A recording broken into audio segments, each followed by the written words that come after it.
Wherever there's an episodic series, you can bet two men will talk to you. AJ Talon and Owen Finch give their thoughts on Owen and AJ Talks.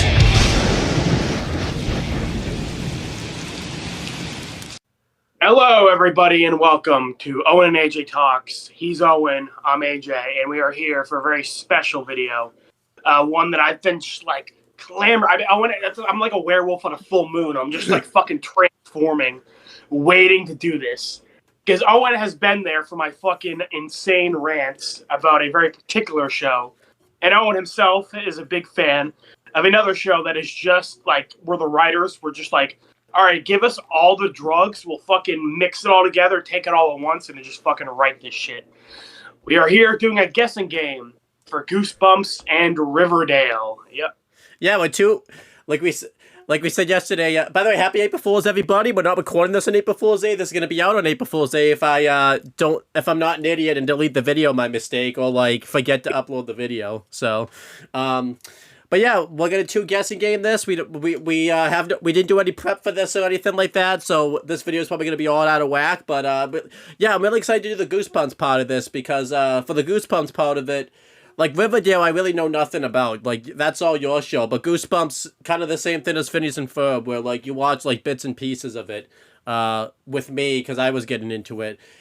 Really funny, obviously, because AJ was like 5 and I was like I think probably 10 or 11 when I started watching it, and obviously AJ was like scared shitless of Goosebumps, and then I think AJ probably looks at Goosebumps. He would when we actually review Goosebumps, he would probably look at that shit nowadays like, wow, I was fucking scared of this shit. Like, what the fuck was I on? Yeah. Look, I remember it's like you always wanted to watch it. I'm like, please no, like literally anything else. Yeah. So,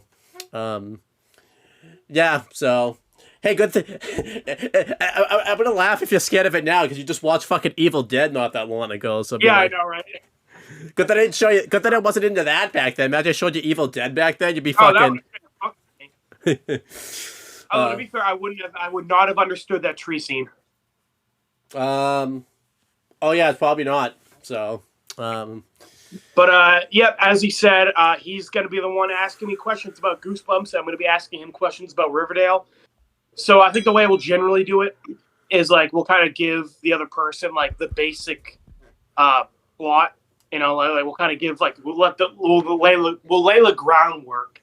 We'll let the other person kind of guess where they think the plot will go, and then we kind of just give the good old like, okay, here's why you're wrong and why they fucking decided to go completely in the other direction of logic. Right.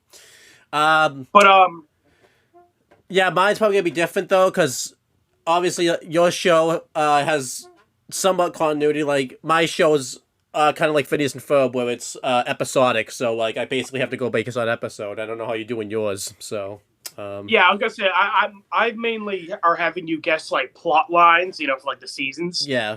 And you know, like I said, he's episodic. Riverdale has like main characters, so I'm gonna kind of give Owen the basic characters. But you know, they give you the general outline for Riverdale. Well, actually, Owen, you know, do you want to explain to the audience the general premise of Goosebumps before I give my general premise of like Riverdale? Yeah. So somebody wrote like a bunch of like stories, like horror stories. Obviously, these horror stories have been inspired, obviously, by other things. But obviously, this is the children's book writer R.L. Stein who wrote this. I was gonna have you guess all this, but I'll just say it. Yeah, I wouldn't be able to guess that. Yeah, and he basically like wrote like a bunch of children's books, and obviously made them kind of like horror-esque and everything like that type of thing. So he's done, you know, a bunch of stories about a haunted mask, you know, haunted houses, ghosts, you know, kind of and for some reason, I don't know why, he just made him, you know, all one-offs type of thing. To be fair, I think the books, because obviously the books came first, so I don't think he planned there was going to be a show out of it. Maybe if he planned there was going to be a show out of it, he probably would have like had it a little bit more continuity, some of these things. Obviously, the books were really popular back then, and then when it became a thing, they just obviously made like a bunch of episodes based off some of the books and everything like that. Some of the books didn't make it to movies. But we're just gonna do mainly the show because obviously that's what AJ and I first knew. But when it gets to that time, I will quiz him on like when the books came out, since that's like the general source and everything like that. So, what makes Goosebumps really wacky is some of the plots are wacky, but the twist is what really makes it wacky. Because like the twist ended at the end will be something completely out of left field that like you completely won't even see coming. And I feel like too you didn't really notice it back then, you know. But like nowadays, you're like, wow, where the fuck did this twist like come from and everything like that? Because some of it's like built in throughout an episodes, as you'll probably guess, but like some of it like completely comes out of left field and everything like that. So unfortunately I was looking at season 1, and unfortunately season 1 is pretty tame. So kind of like for you for I was going to say kind of like for you for Kiss Sis, but Kiss Sis was very much not tame. So, but kind of like you for Riverdale, where it was not tame. So, so to give a little background on Riverdale, so this of course came out in the era where comic books were getting a ton of adaptations.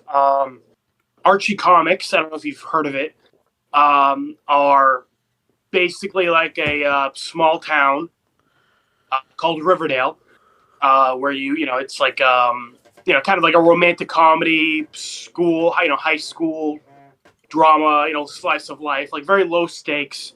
Obviously came out in like the 1950s ish, and it's been going on since then. They've just kind of like kept the 1950s like time period, very episodic.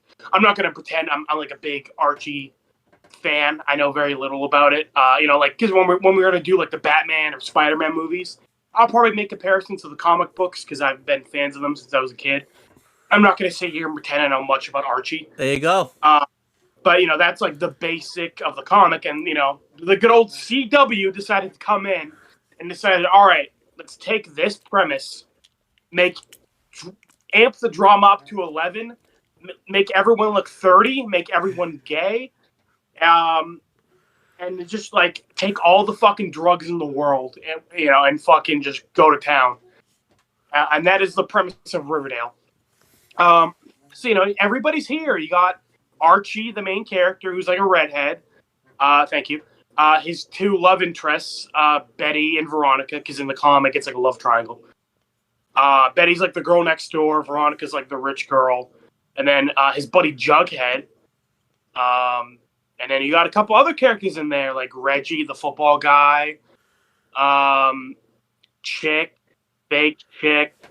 The teacher, who in the comic is like 80, but in the show they made her like 30, and she's like banging Archie. Wow. And she like dies horribly.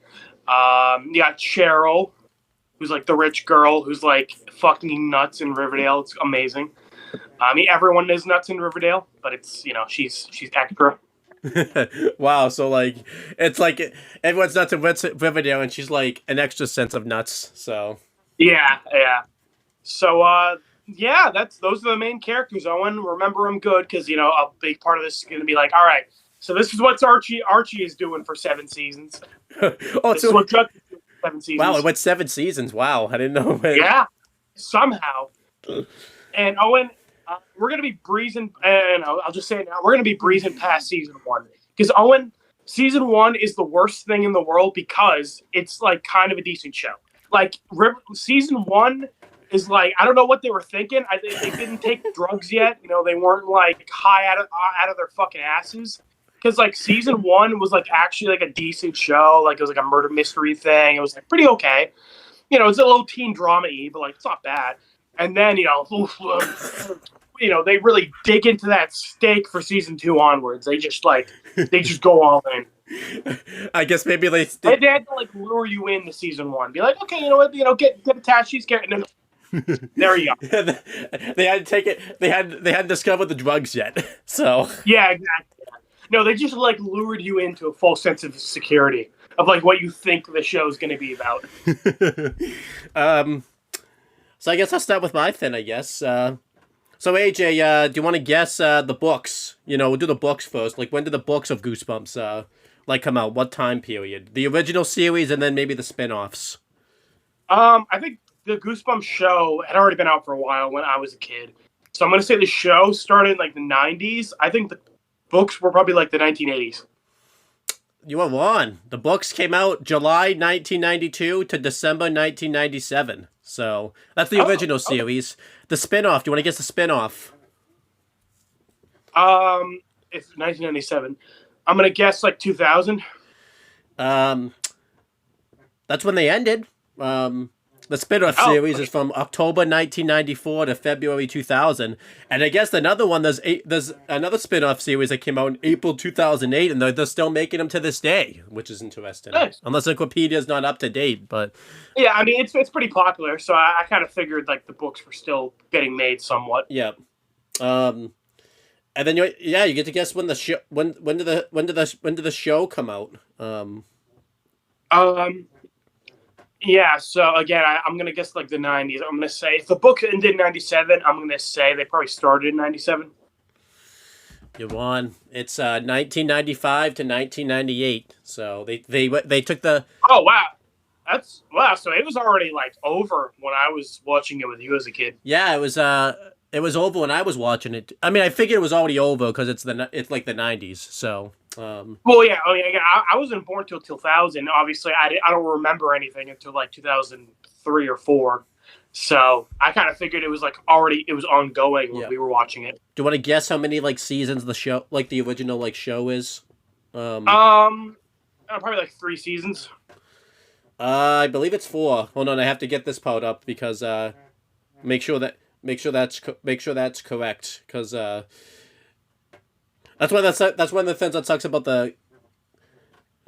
Would you say 3 seasons? Or 4? Did you say 4? Yeah. 4 seasons? I said 3, but yeah, sure. 4 is correct, I'm guessing. Yeah, we'll do 4. I'm going to give it to you. Want to guess how many episodes it is? I'm going to guess like 25 episodes per season for a total of 75. Oh, you're one off. 74. So... Wow, okay. I don't know, though, how that works. Like... Because, there's some 2-parters. I don't know if they count that, like, as one episode. Yeah, I was going to say, like, I remember, like, that werewolf one was a 2-parter, I think. So, like, I didn't know if that counts as one episode. Yeah, I'm not sure how that works. But it says 74 episodes, so... All right, so this is weird. I'm going to have you guess this. But, like, typically, like... Because, like I said, the kids in the show, like, they don't bring back the same characters. But all the kids they bring in, like, character-wise, they're all roughly, like... the same age, like, area type of thing? Do you want to guess, like, the ages typically, like these characters? Yeah, I probably, like, 12 to 14 is, like, typically, like, the average age of, like, the Goosebumps main characters. You are correct. They are 12 to 14. So, these, like, horror characters, like, I guess apparently are like, well, 12 to 14, the fair game, adults, fuck it, I guess. Like, if you're in high... I definitely remember, like, a few of them were, like, late elementary school, maybe, like, beginning of middle school. But then I feel like there was a couple episodes where, like, they were a little bit older, but, like, not by much. So I was like, yeah, 12 to 14. Yeah, sometimes the adults play a factor, but it's very rare. Yeah, but I don't think adults are ever, like, the main characters. Yep. Hey, so, if you're fit, if you're ever gonna get scared by them, make sure it's like the end of your 14, when you're 14, like right before you're about to turn 15. You could just that's the way you beat these demons or whatever. You can just be like, hey, I'm about to turn. I turned 15. Yeah, have them attack you on your 15th birthday. They fucking burn away like vampires. Yeah. So that's really the only thing. Like historically, everything else will be me just listen to the episode, you guess what the episode's about, and then how it ends with a weird twist ending. So yeah, but yeah, let's go back to your fun little guessing games right here. So okay, Owen. Well, like I said, I'm gonna just kind of give you, Archie's the main character, of course. Jughead's like the narrator, but Archie is like the main character. Okay. So at the beginning of the show, he plays football. And, he has a secret passion for music. And it's like, okay, he seems like a pretty normal guy. He's, like, sleeping with his teacher. And he's kind of got, like, a love triangle going on with Betty and Veronica. But, Owen, now that I've kind of given you a basic feel for, he seems like a pretty normal guy. He's got, like, some romance stuff going on. But, pretty normal guy. What do you want to guess what his occupations are throughout the show? Keep in mind, Owen, he's, like, 16. But, he is a fucking entrepreneur. He has had multiple jobs throughout the show. You get to guess what they are. So yeah, if he's had multiple jobs, I'm gonna say the job probably that he has is like pretty normal. Like you said, since season one's pretty normal. How many jobs has he had? So I know how many jobs to like guess. So is it like a? Um,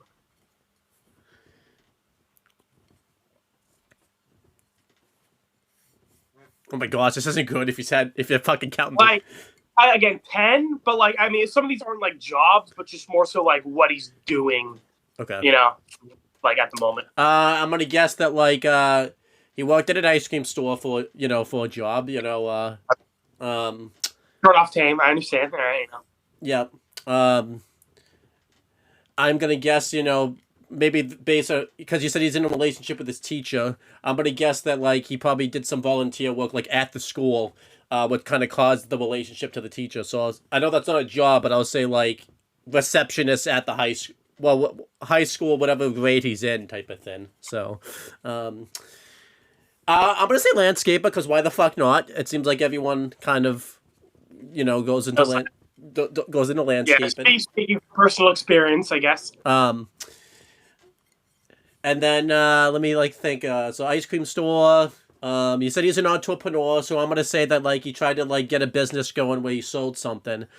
Now you said set in the You said the comic was set in the 50s. Is the show set in the 50s or is it like no current? No and yes. Okay, so I'm gonna say that like I remember you said one of them like there's like time traveling in this show, so I'm gonna say it gets really weird. He's like the one like making like, or the one that's like, getting the like whatever it is like the radiation like for the time travel, like he does that. I'm gonna say delivery. I'm gonna say delivery guy. I like how he went from that to delivery guy. Like yeah.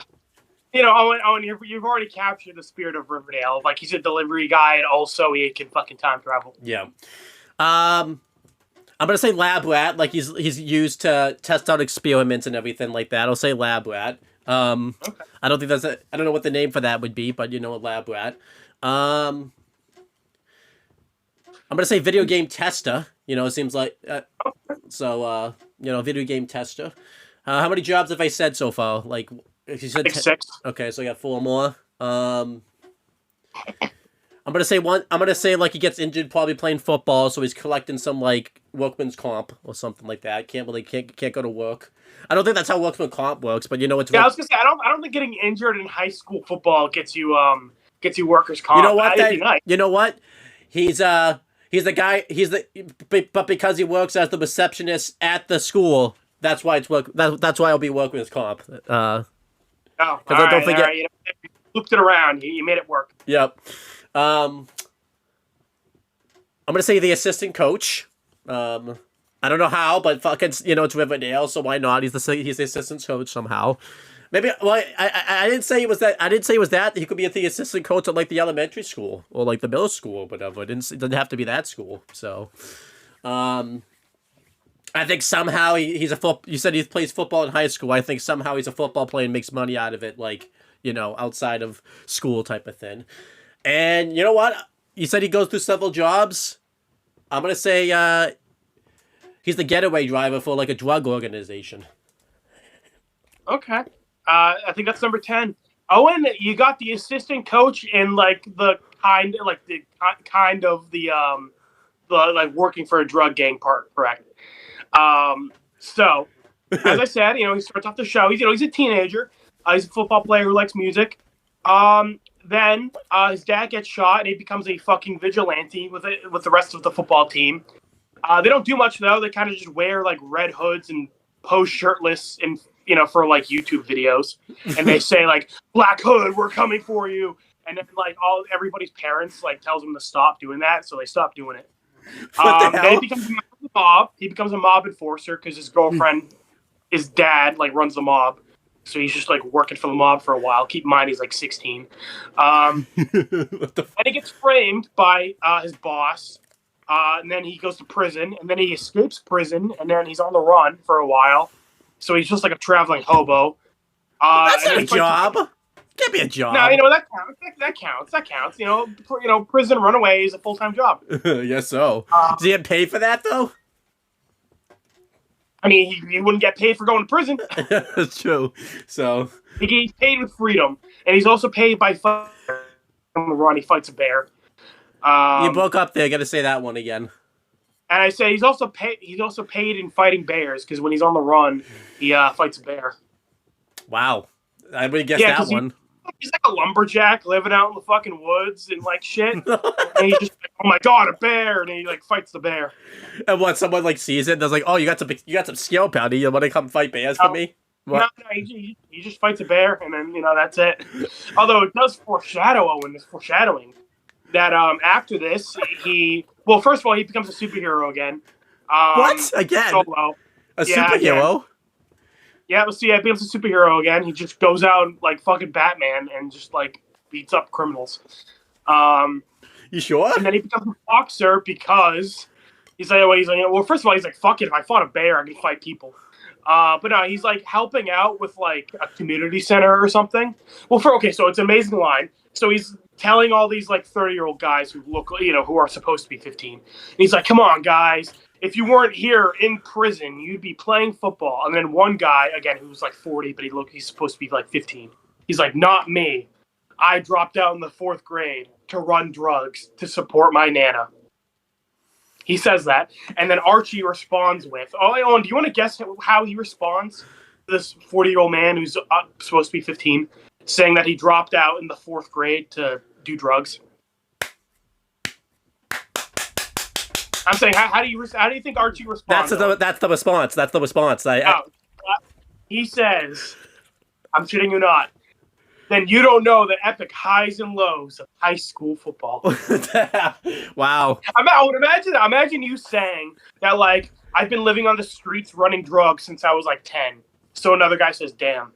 I guess you don't know what high school football is like then. I wouldn't know what to say to that, So. Oh, and that'd be like if I said, like, damn, my mom died, and someone's like, damn. So I guess you'll never know what it's like to have her at like your wedding. I'm like, yeah, I guess not. Thanks. Wow, that's a douchebag thing to say. So. Yeah.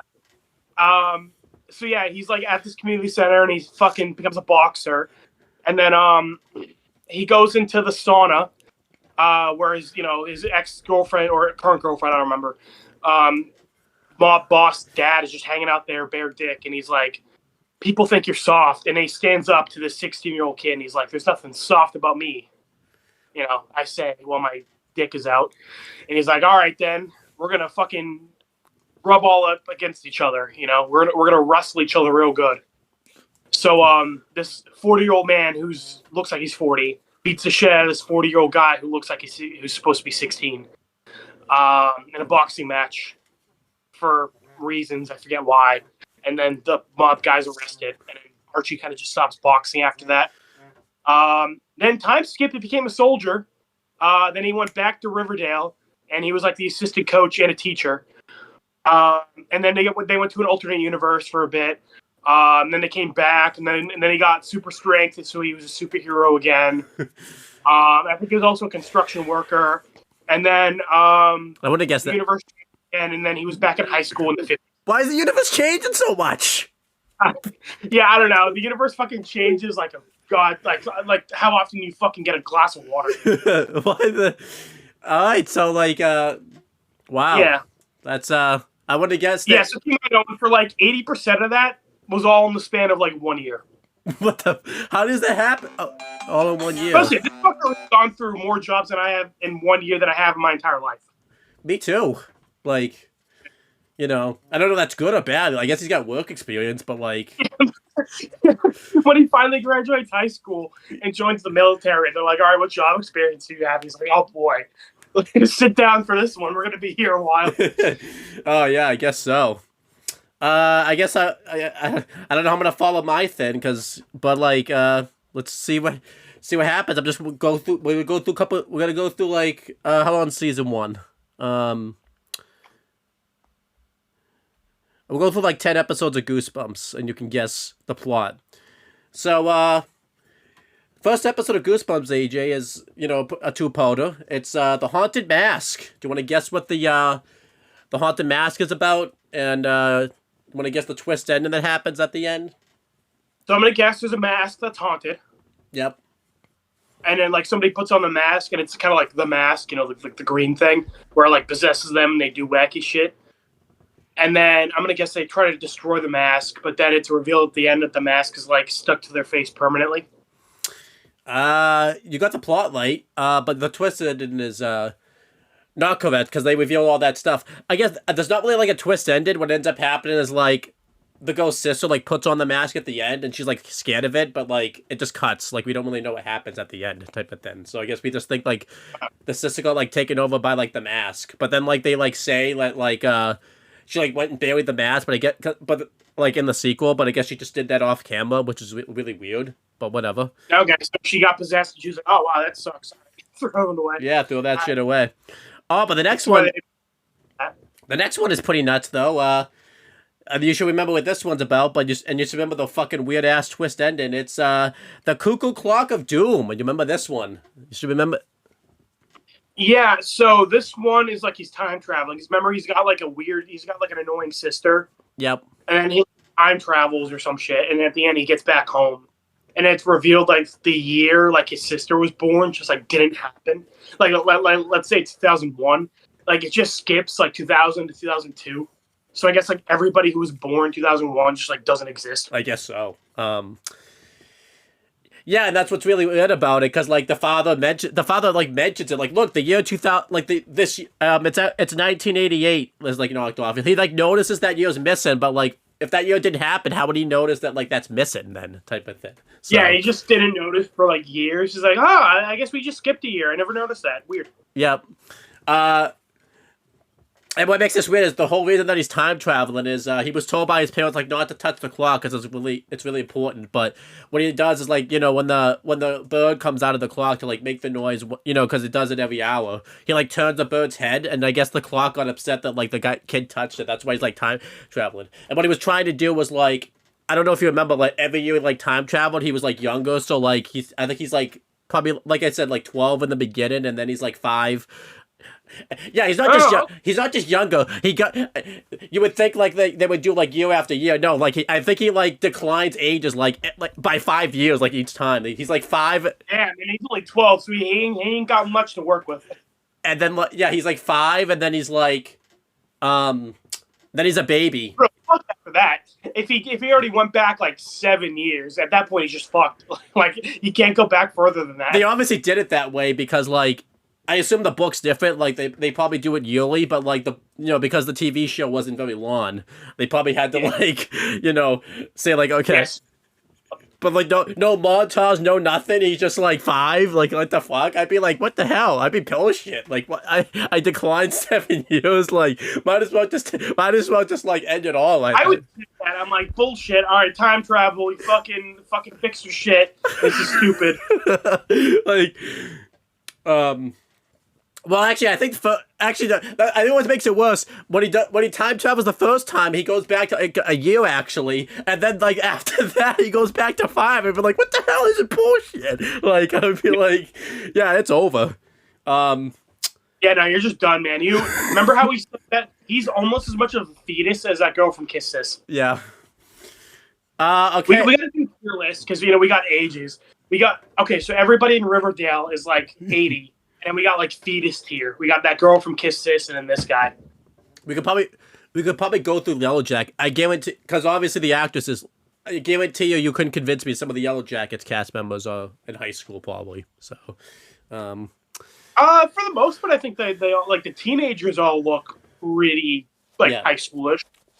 But, the older one, I mean, like I think we said Natalie looks older, but like you could justify that by saying like the drug use. Yeah. But yeah, let's go through the next one. This one's The Girl Who Cried Monster. Do you want to guess the plot for this and like how the weird twist ended at the end?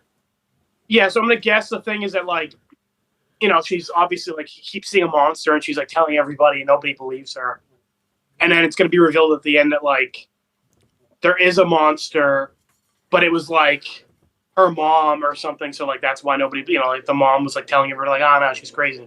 Wow. You got that kind of right, but also wrong at the same time. So okay, I'm giving no thought to it. I'm just kind of guessing. Like, all right, if I were fucking like on drugs.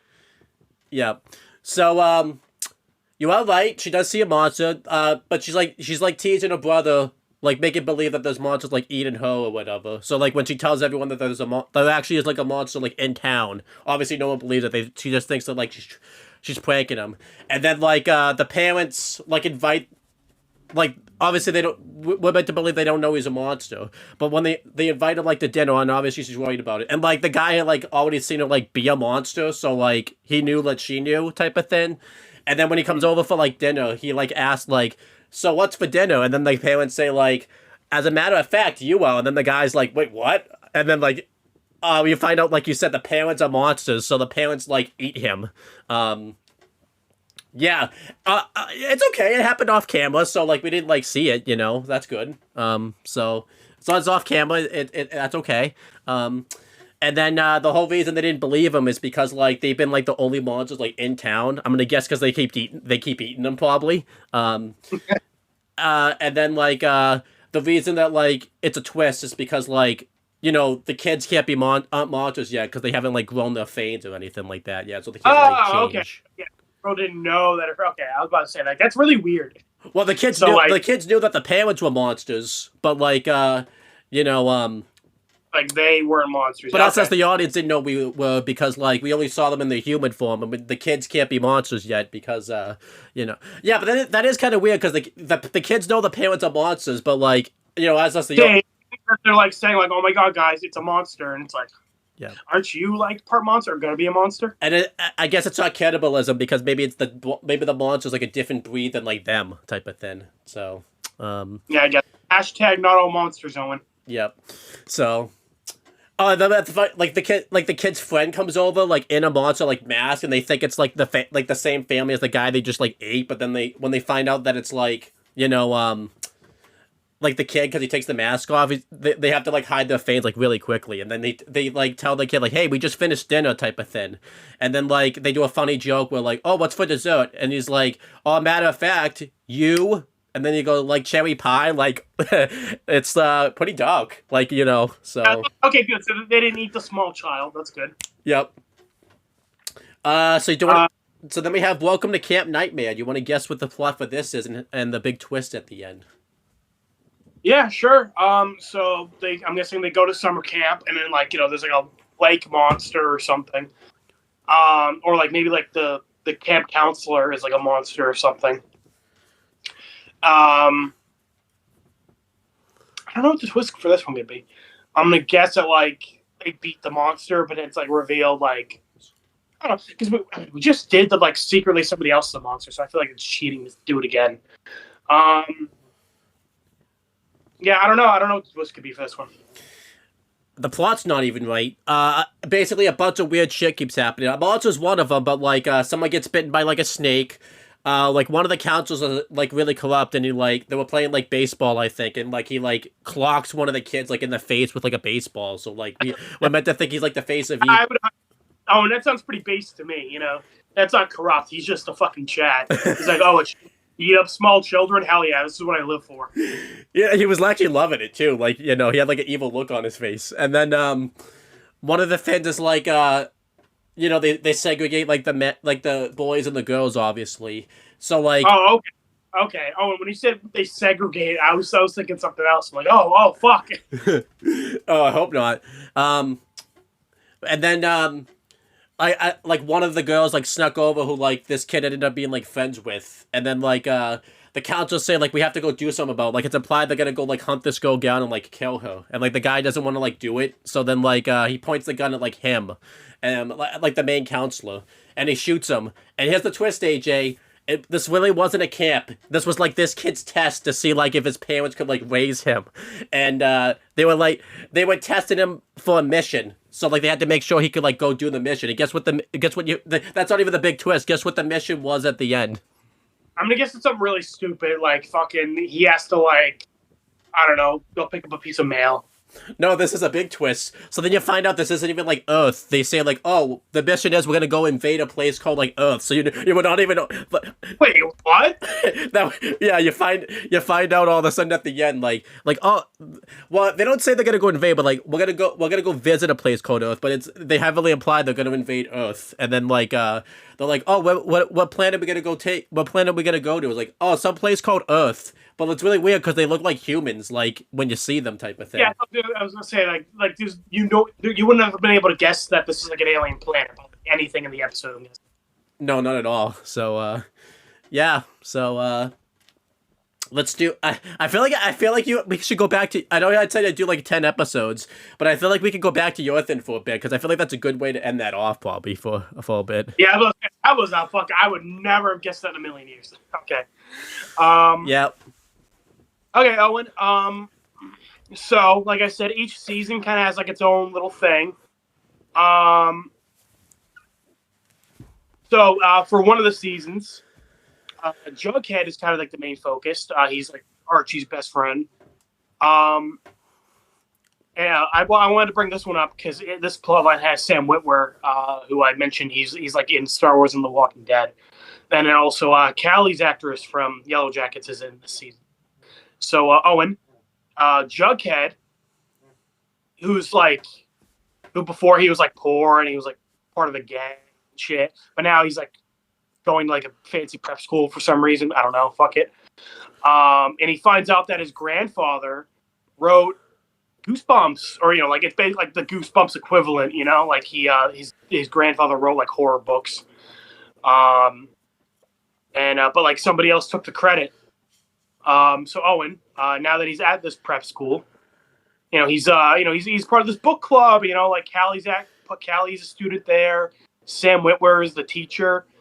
And they're in class, which is kind of discussing a book, and then Owen, you get to guess what happens next. So I'm gonna guess that like discussing the book ends up being like the book his grandfather wrote, and he's like tries to claim like, hey, my grandfather like wrote this book, like and he's not being given credit for it, and he's like seen as crazy, and I'm gonna guess that like the big twist is that his grandfather actually like didn't write the book. He like took somebody else's like work and like just claimed it as his own. But then the guy like took that work that like his grandfather like took and made it claimed it as his own. So I'm gonna guess it's like a consistent cycle. Like his grandfather actually didn't write that book. He took it from somebody else who also took it from somebody else. So it's a consistent chain like cycle type of thing. You're kind of right that it's like a big old like who actually wrote the fucking book. But Owens, what happened is Sam Witwer turns away from everybody and says, "I'm sorry, Jughead." Then he fucking swan dives out the fucking window, killing himself. Like, it's so funny. Oh, you don't understand. He fucking dove like he was diving into a pool. He just like right out. Jughead's obviously horrified by this. He's like, oh my god, Mr. Chipin. And like, guys, we have to go. And then like Callie and everybody else in the circle is just like like no fucks given. They're just like, oh, our teacher just killed himself. Okay. So the reason for this is because it's revealed that so all of the murders in the books were based on real murders. Okay, that's and everybody in the circle or some shit was like fans of the books and wanted more books. So they're murdering people so the guy who like claimed to write the books can write more books. What the fuck? And Jughead is like onto them, right? Because obviously that's fucking really suspicious if somebody just fucking swan dives up the window. So Jughead's like investigating it, but then his roommate is like he records Jughead banging Betty. So he's like, I have your sex tape, but I'm gonna release it. But and then that didn't even really matter because they just get Jughead kicked out of the prep school anyway. And then so like in the previous season, Betty was like part of a cult. And then like they activate her like fucking Russian spy like programming, and then they get Betty to kill Jughead. And then like the whole because like this the cold open for the season is like Archie, Betty, and Veronica like are like covering up Jughead's murder, implying like, oh my god, they killed Jughead. Why did they do that? And then it's revealed Jughead didn't actually die. Betty, her like Russian spy training is just really shit. She just like didn't kill him. What the fuck did we just go? I felt we were just talking about someone's like books, like bro. Then I feel like we like. Yeah, I know. Just completely out of fucking left field. Just nothing to do with how it started. I'm guessing that's a lot of kiss sis, but like, something will start and it completely goes off the rails. Like, yeah. But yeah, Jughead's great. He fucking dies constantly. Colt's, Cody from fucking Zack and Cody even pointed out, like, oh, hey, maybe I'll, like, actually die this season and it'll stick. So he's the Kenny of, Yeah, I was gonna say, he's like the Kenny, yeah.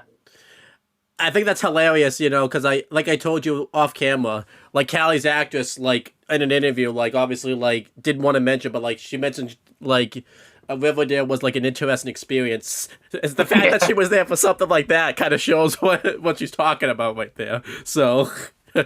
Yeah, it's kind of funny that Callie is basically Shauna in Riverdale, where she's, like, trying to, like, cover up a murder and shit. Yeah, well, she does it in Yellow Jackets, too, so... Yeah, true. So... I guess I can go through a couple more episodes right here. So, Phantom of the Auditorium, AJ. You could probably imagine what this one's probably going to be about. Okay, so I'm guessing very inspired by Phantom of the Opera. Yep. There's a guy, fucking with an opera or like a play.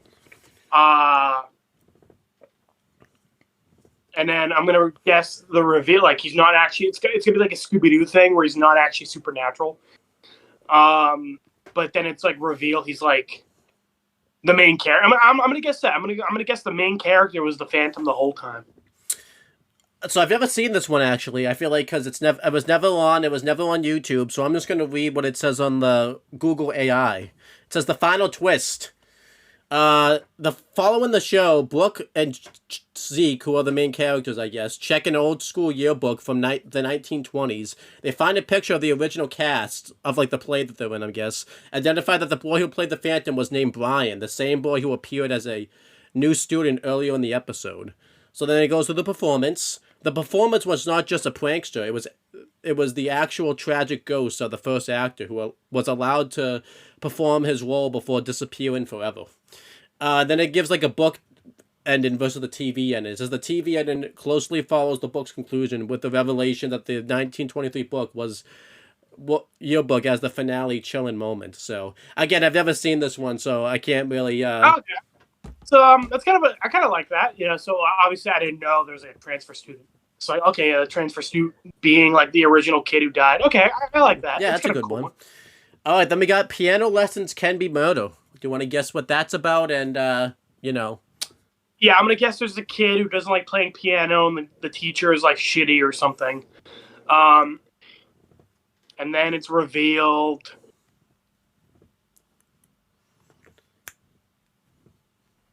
It's kind of tough to just go off a name. I'm going to guess that, like, the teacher is, like, murdering her students or something. And then it's revealed that, like, she is a piano or something. I don't know. So this one's kind of weird. So, it, like, starts off, like, there's, like, a ghost that's, like, in the kid's house. Because a lot of Goosebumps, by the way, is the kid just moved to a neighborhood. So that's why, like, it's really weird that, like, does, like, none of the supernatural stuff, like, not happen, like, when the new kid, like, moves there? Like, is it just happening and then, like, no one says anything until, like, we actually see it in the show? I don't understand that, but, his house is being haunted. There's a ghost like playing the piano, and then he finds like this like catalog that says there's a thing for piano lessons. So this is strange. So the piano teacher like is like obsessed with his hands. Like he really wants his hands. They have like a hand fetish. And like there's a bit all this and like he like befriends like the custodian that's like there. You're probably going to wonder, like, what does the custodian have anything to do with this? You're going to see in a second. So, like, at one point, he, like, chips his fingernail by mistake, like, on, like, the keys of the piano. And, like, the guy, like, freaks out, like, acts like he's having a stroke or something. And then, like, he's like, oh, my gosh, I need your hands. I want your hands. A beautiful hands. He's, like, chasing after him, wanting his hands. And then, like, the custodian, like, is able to, like, shut down the teacher. So you find out that the teacher's, like, a robot. And he's, like, confused by this. Like, okay, he's a robot. And I think you can guess what happens next. You find out that the teacher wasn't the villain. It was, like, the main custodian guy. And he wanted, like, the kid's hands. And I guess the whole thing is, like, he wasn't good at piano when, like, he was a kid. So, like, he wanted, like, other people's, like, hands to, like, play the piano, like, for him. So that way, like, he wouldn't... Not what I expected. So how does that work? Is he gonna like take their hands to his hands and like, how does that work? Well, then you find out that like he goes into this room. I didn't mention this earlier, but he saw like a bunch of floating hands. I'm gonna guess that these were like the hands that like he was taking from like the kids. Like I don't know if the kids died. Did the kids like die though? Like I don't know what happened to like. I feel like that word have gotten around that like somebody's going around stealing people's hands. You know, I feel like that would have been like a fucking serial killer shit. And then like the ghost, I guess, like I think was like his teacher, like when he was a kid. So, but I don't know if that really makes sense because like the ghost, like you know, like looked really old and like how old's that guy? And then the episode ends like with the guy being tortured, having to basically like play the piano like for the rest of his life, for the pretty much. So it's what the ghost is making him play forever or something? Yeah, pretty much. So yeah. Okay, I mean like. I would not have guessed any of that shit in a million years, but like, okay, that's kind of cool. It's just it's pretty nuts, you know, the fact that like yeah, very, very fucking off the wall. So you want to do one more and then I'll go back to mine? Yep, so let's do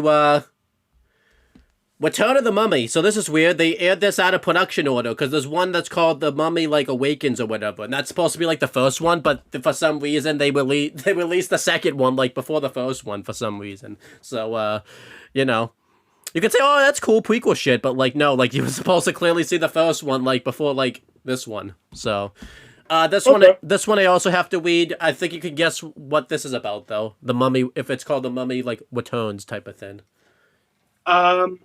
Somebody's mom is really annoying. There you go. That's the plot. No. I'm gonna guess that like I'm gonna guess it's like the kind of like the Danny Phantom setup. Like they're at a museum, and then like an artifact or something gets like fucked with, and then like the mummy appears, and it's like going around the museum fucking with people.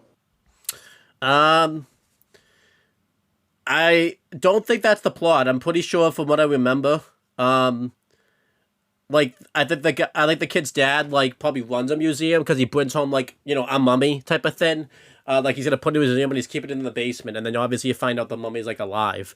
But this is what the ending says. It says in the TV episode, Neela, which I think is the mummy, is turned into scrap by the mummy, whereas in the book she is turned into one of the games breaks her attendance. Again, I didn't see this one either. This one was never on, and I never saw it on VHS. So I'm just gonna move on from that one. I'm gonna do the next one just because I couldn't really do much with that. Yeah, one. I was gonna say, if you didn't see it, then I guess you can't really like describe it super well. So this one you can guess: Night of the Living Dummy 2, the plot and how it ends. Okay, Night of the Living Dummy 2. Okay, so I'm guessing it was the first one.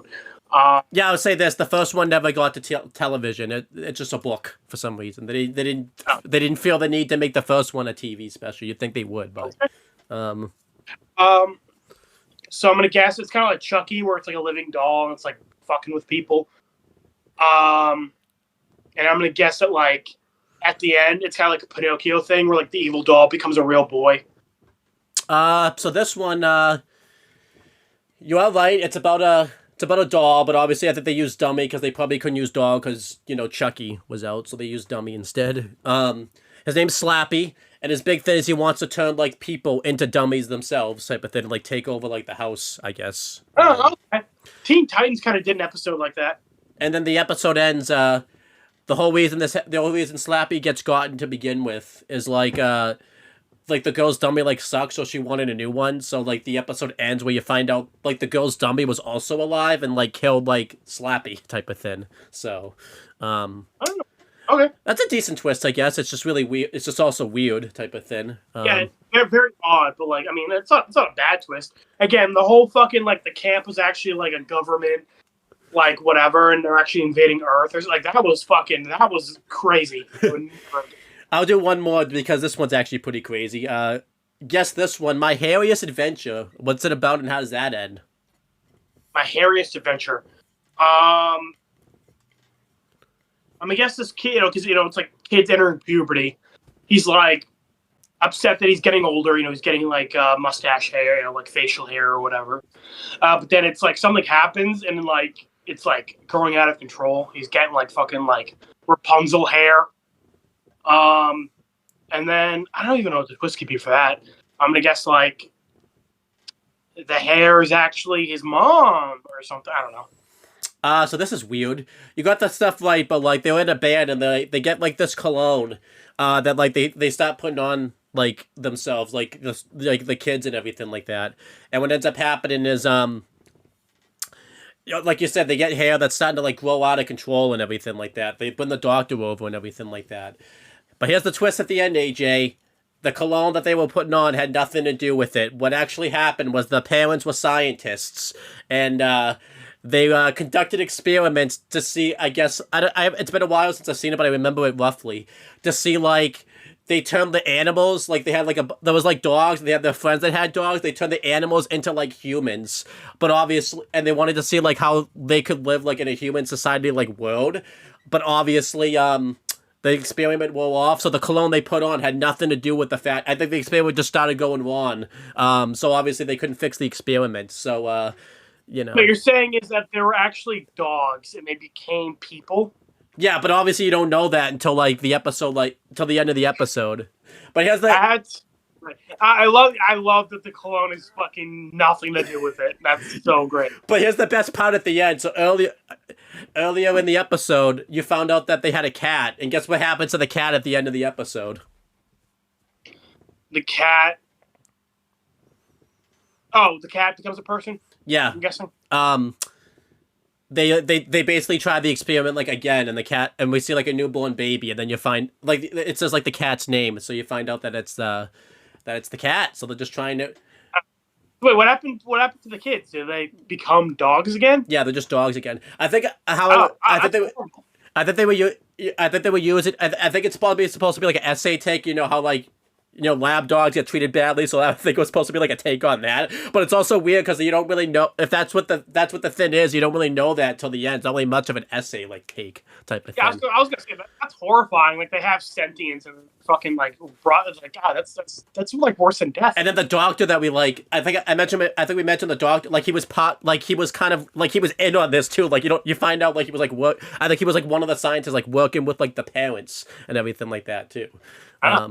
So yeah, that one's nuts. Well, the parents just don't give a shit that the kids they raised like were dogs and became dogs again. Well, that's also what's also weird about this too is like when you meet these kids, they have like other parents that they will like meet that they were like with. They're not like related or anything like that. So I'm gonna guess that like those kids' parents must have been like in on it too. Type like it's yeah. So like everybody's fucking in on it. That's I love it. I would have loved it if at like the end, like we find out that they've just been doing this with all the dogs like in the world. I was gonna say, Owen, we gotta add once we actually watch Goosebumps, we gotta add these guys to that list of like lying old men.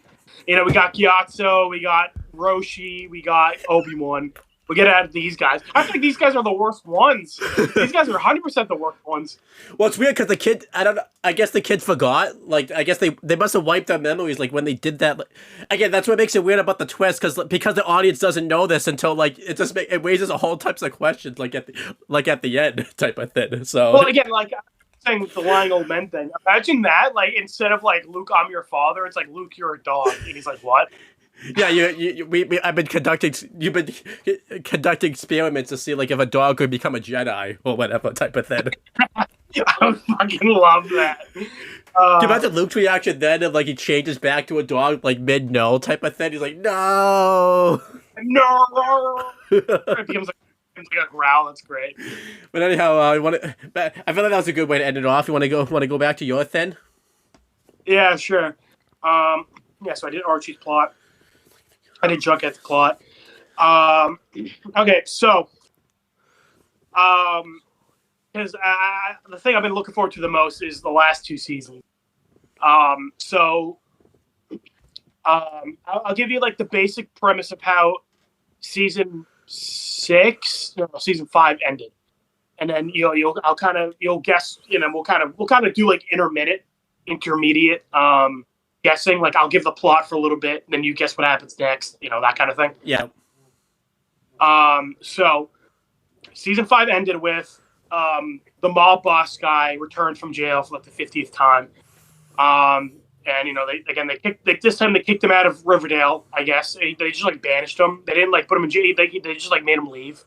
I guess if you've been He's to like, jail so many times, I guess. yeah, like, yeah, he gets a fucking free ice cream every time every 10th time he goes to jail. But no, they don't put him in jail this time. They just like kick him out and he just like drives away. And then like Archie and then Betty were banging in Archie's bed, and then it's revealed that he put a fucking bomb beneath Archie's bed, and the season ended like, the mob guy's driving away, and you see smoke off in the background. So it's like, oh my god, Archie blew up. I guess weird. Okay, that's how the season ended. So Owen, now you get to guess how season 6 started. I assume the show got renewed, which they didn't expect. So I'm gonna guess they had to come up with something to kind of like explain how the fuck Archie didn't die. I'm gonna guess that Archie didn't die. I remember you said someone time travels. The bomb wasn't really like a bomb. It was a bomb to teleport Archie to the future, and he goes to like the future, and everything's weird. And everything's like a different reality and everything like that. Like everyone's just acting different, and Archie has to like convert and like get used to this new reality and everything like that. And like, but he wants to try to go back home like towards the end of the season. So like, he tries to get another scenario started where like someone else will like have a bomb go off, so that way like hoping that like it will all come back to his timeline or whatever. But like in that part, the bomb's like not the bomb he thinks it is. It's actually like a bomb. So it's like, oh shit, I gotta get rid of this. So like he gets rid of it, but like it like hits another bomb or whatever, and like it causes him to blow back into his reality. And then you find out at the end, none of that actually happened. It was all a dream. Owen, the fact that you are kind of close is pretty great. You notice too, by the way, the first two guesses I made were like pretty normal, and then like this one, I like really went all into it type of thing. Yeah. So, I mean, like you're kind of in the right direction, honestly. So he didn't time travel yet. He instead season 7 picks up in Rivervale. Wait, I thought you said season 6. This is season 6, not season 7. You said sorry, season 6. Sorry, season 6. So yeah, season 6 picks up in Rivervale, not Riverdale, Rivervale. And then Jughead's narrating, and then Archie gets killed by a cult, and it's like, okay, and then basically you get the idea that like this is like an alternate universe for some reason, but shit starts getting shit's already weird. Shit gets even weirder because like I said, like there's this guy called Reggie, right? And he was originally like the Asian guy for 13 Reasons Why, but then he left the show to do that, and then he got recast. And then, like, the original guy showed up again. He's like, guys, I'm Reggie. He's like, no, I'm Reggie. Like, it's kind of like... Oh. And then Dylan Sprouse shows up, because remember, Cole Sprouse is Jughead, so they got Dylan Sprouse to be another Jughead. Oh, that's right. And then, like, basically, Riverdale and Rivervale are fusing. And then Jughead finds comic books for Riverdale. Right, and the comics end at the bomb going off, and Jughead's like, "But how does it end?" And so Jughead, do you want to guess what? Once Jughead finds these comic books for Riverdale that end at the season 5 finale, do you want to guess what he does? I'm gonna guess that he writes a new ending, so that way it works out better for Riverdale, and that makes him teleport back to Riverdale. You're right. So yeah, he sacrifices himself. He's going to stay in this bunker forever and write Riverdale. He basically becomes God, writing comic books. And so basically he just wrote it that like the bomb never went off. But Owen, now that we're back, huh? There's more? Oh yeah. Now these last 2 seasons are fucking jam packed. So we go back to Riverdale. The bomb didn't go off, but Owen. Not everything is as it seems, because you see Riverdale and Rivervale were fusing, but now that they're separated, there's some things that are different in Riverdale. Do you want to guess what's different? The guy we mentioned like way in the beginning has another job, got a new job, because you said he has like 10 jobs. I'm going to guess that like, this caused him to get another job.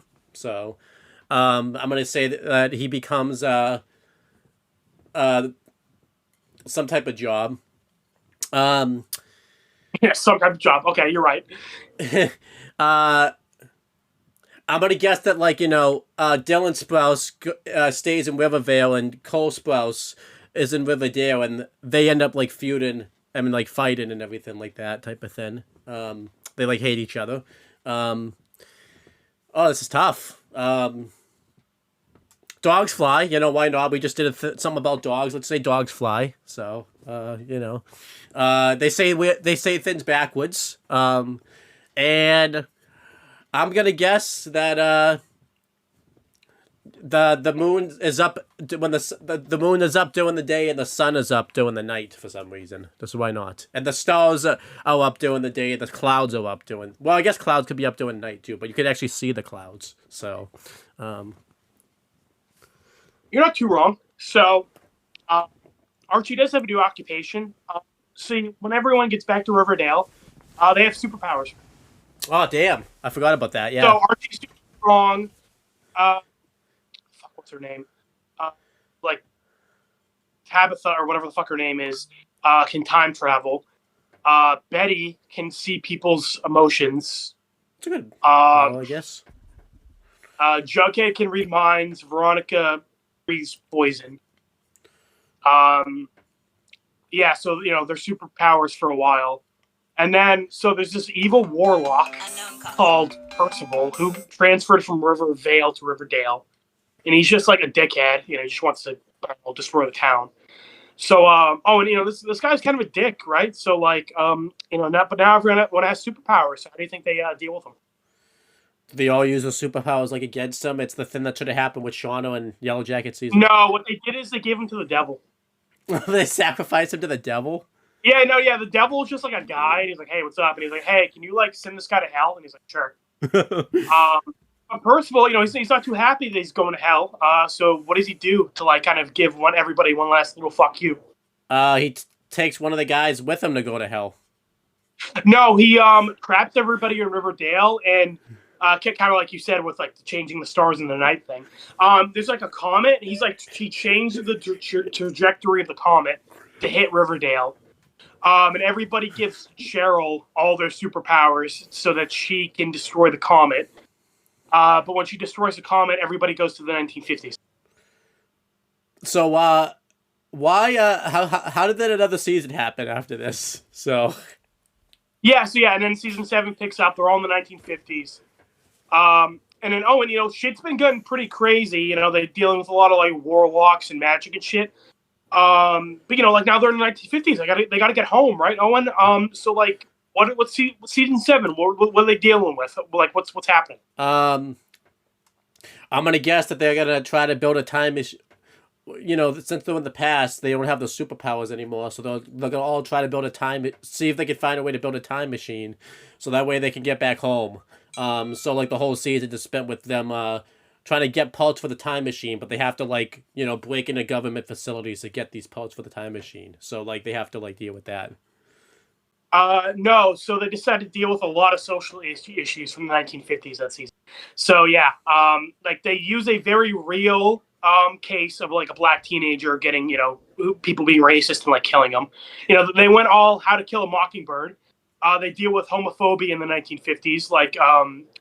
Archie and Reggie are kind of gay, but they don't want to be gay, so they have a threesome with a girl, and they're like, okay, yeah, so we might be a little gay. So why don't they? Cheryl's. Are they supposed? Well, she was already gay, but she wasn't gay, and now she's gay again. Are they supposed to be going home? Yeah, Owen, they should be, but they don't do that. They just stay in the 1950s. No, literally, Owen, the whole season, you're thinking so how are they gonna get home? They don't. Wow. Yeah, they just stay in the 1950s. But they get their memories back. Well, some of them already had their memories and some didn't, so it was weird. So did they try to get some of them to get their memories back so they can remember so they can get home, or no? No. What the? Why even do it then? I don't know. But Owen, like I said, Archie's had a little bit of a love triangle going on. Between Veronica and Betty, and then Jughead was kind of dating Betty for a little bit. How do you think they kind of resolve that? Now that they're in the 1950s and they're all in high school again, how do they deal with that? I'm gonna guess that Dylan Sprouse, they find out he's a twin. So that ends the left triangle. One of them just dates Dylan Sprouse. The other one dates Cole Sprouse. No, they all decide to just date each other. It's even worse. Yeah, it's kind of funny because like the last episode is like a flash forward. Betty's like the last one alive. She's like 80, and she's kind of thinking back to high school. And somebody just drops like, "Oh, hey, by the way, so like, how's it feel like all four of you guys just like fucking each other?" And she's like, "Yeah, it is what it is." What was going on with the show? But they only did it for high school because then after that they just like all fuck off and like don't talk to each other again. That's weird. Yeah, but then then Betty dies like present day, and then she just like it's like Titanic where she just like goes to the afterlife like with everybody on Titanic, which is really weird because like she didn't die on the Titanic. What? Yeah, so she just like goes to like the diner they always hang out in, and they're all like teenagers again. Well, they're actually 30, but they're pretending they're teenagers. Yeah. Yeah, and then that's how the show ends. Yeah, so they a bomb went off. They went to Rivervale. They came back, had superpowers, fucked with a guy who took him to the devil. Comet hit the town. They all went to the 1950s, and they all just stayed there. They all fucked each other and then fucked off. It's a weird thing. So yeah, I think Callie. I mean, I know Callie wasn't part of some of this, but she may have some explaining to do to Shauna and Jeff. I know, right? Yeah, she was long gone by then. But it's just funny because I want to give you a real brief thing. Season 1 is like a murder mystery. Like Cheryl's brother is like killed, and they're all kind of trying to figure out who did it. It's just like a normal show, right? It's like it's not supernatural or anything. Like it's like pretty grounded, right? Like it's obviously like it's like a TV show, but like it's fairly normal. Like season 1 is normal, and then they just lose the fucking plot. Yeah, I don't know how you lose the plot that much slow. Like watching the first episode of Riverdale and the last one is like an experience. Well, yeah, I'll just keep going through Goosebumps episodes because I still got a lot to go through. So, yeah. Yeah, well, yeah, you'll probably do like a couple more, and then I'll do like one more, and then we'll end it. I still got a lot of episodes left, so I'm just gonna. What time is it? Well, an hour in. It's 5:13. Okay, yeah, we'll probably wrap it up soon. Yep, I'll speed run it. So AJ, stay out of the basement. Guess what the plot of that is and how it ends. They should stay out of the basement, but they go to the basement, and it's revealed the basement is like their younger brother twice removed.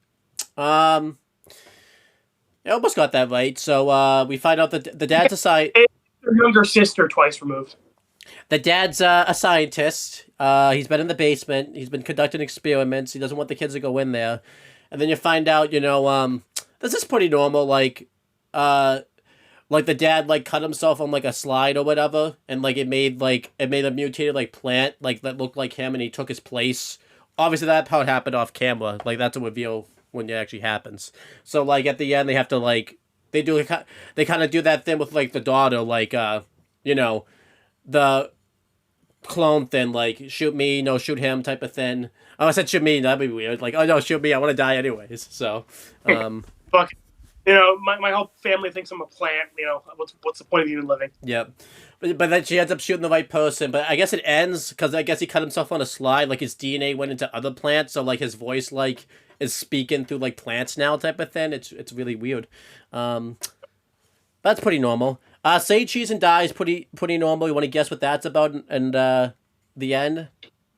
So I think I remember this one a little bit because there's like a camera, and isn't it like haunted or something? Like whoever takes a picture with the camera like starts aging or something.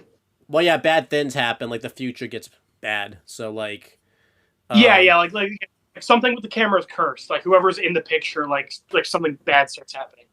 But like, I think I can't. No, I do kind of remember this one, but like I can't remember how it ended. The guy that like made the camera, like he got sucked into the camera, and then like it's really weird. The guy comes back and like because someone takes a picture and the guy like comes back, but like obviously when they do the second like episode of this, he's not in it for some reason. So like they tease the guy was coming back, and then like just didn't come back. He wasn't in the next like episode or whatever. So it's weird. A Night in Terror Tower. Say that again. A Night in Terror Tower. I mean, just not a lot to really go on there. Can you give me like the basic plot? So this is about it's like a execution like tower type of thing where like they would send like people to like be executed like imprisoned or whatever type of thing, and like it's obviously like back from like the whatever century, like the 20th century type of thing. And like it's a museum nowadays, but do you want to guess? So now that you know that, what Prisoners are like haunting the place, and it's revealed that like I don't know, like they end up letting the ghosts free by accident or something. so it gets kind of weirder than that. So what ends up happening is one of the executioners like is there in the present, like he like time traveled, and he was going after these kids, wondering like why the hell does he want to go after these kids. Well, here's what happened. We find out that the kids were actually from the past. What happened is we find out this story where like the prince and princess were sent to be executed because their uncle wanted the throne. The uncle killed like the king and queen so he could get the throne, and he sent like them, but like the guardian, whoever was watching over, and like time traveled like them to the present to like protect them so that way they wouldn't like get killed. And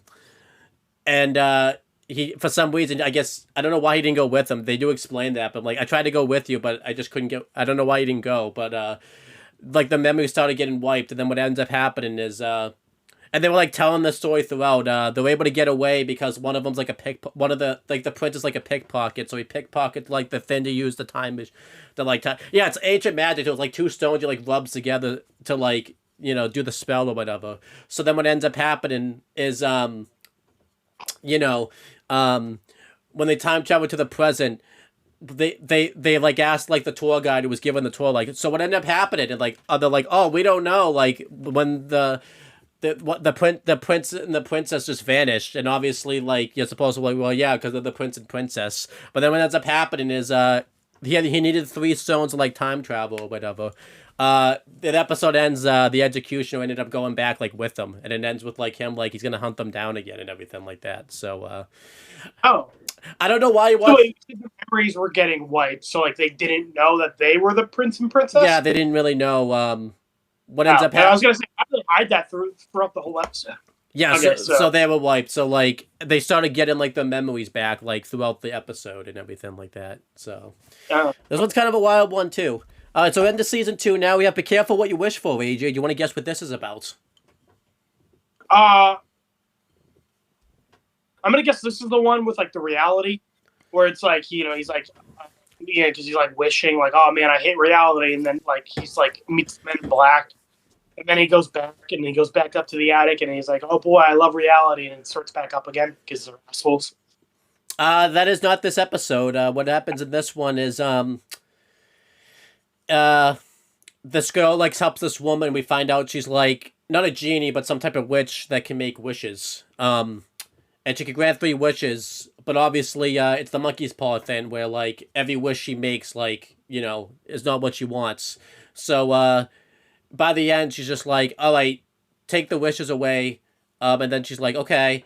So she like says, I wish you met this person instead, and then how it ends is the person like wishes she could be like loved by the world, so she turns into a statue at the end. So that's some bullshit. That's some bullshit. I know it's like a genie, you typically fuck it up, and I'm like, I don't even know how you got the stone thing from like I want to be loved by everyone. Yeah. And then we have Attack of the Mutant. This one's kind of cool. Okay, so I'm guessing there's like a mutant guy, and then like people think he's evil, but he's actually like kind of a good guy at the end, and it's gonna be revealed that like somebody who was like a good guy was actually like the real villain. So what makes this cool is it's like a comic book that like he likes, and then like the guy actually like exists, so he's like the guy becomes like his one at the end where he like becomes like a rubber guy. Yeah, and guess who's in this one? Adam West. Yeah, you're right. Yeah, because I remember he like showed up as a superhero. Then he like got his ass kicked, and he's like, you know what? I'm going home. Yeah. Bye. And then we have Bad Hair Day. So this is different than My Harry's Adventure. This is Bad Hair, spelled Hare, like the rabbit. I'm gonna guess it's like a were-rabbit thing, where it's like there's like a mutant rabbit that's like full moon becoming evil. Like it's like somebody's pet rabbit is like a monster. I don't know what the twist could be for that one. Well, you already I guess won, so I'm just, you know, what this is about is the kid wants to be like a magician, so he goes to a magic show, and he like stuck backstage somehow. I don't even know how, but he did. And he sees like a talking rabbit, so he takes it home, and like the guy's trying to convince him that like the magician's like evil.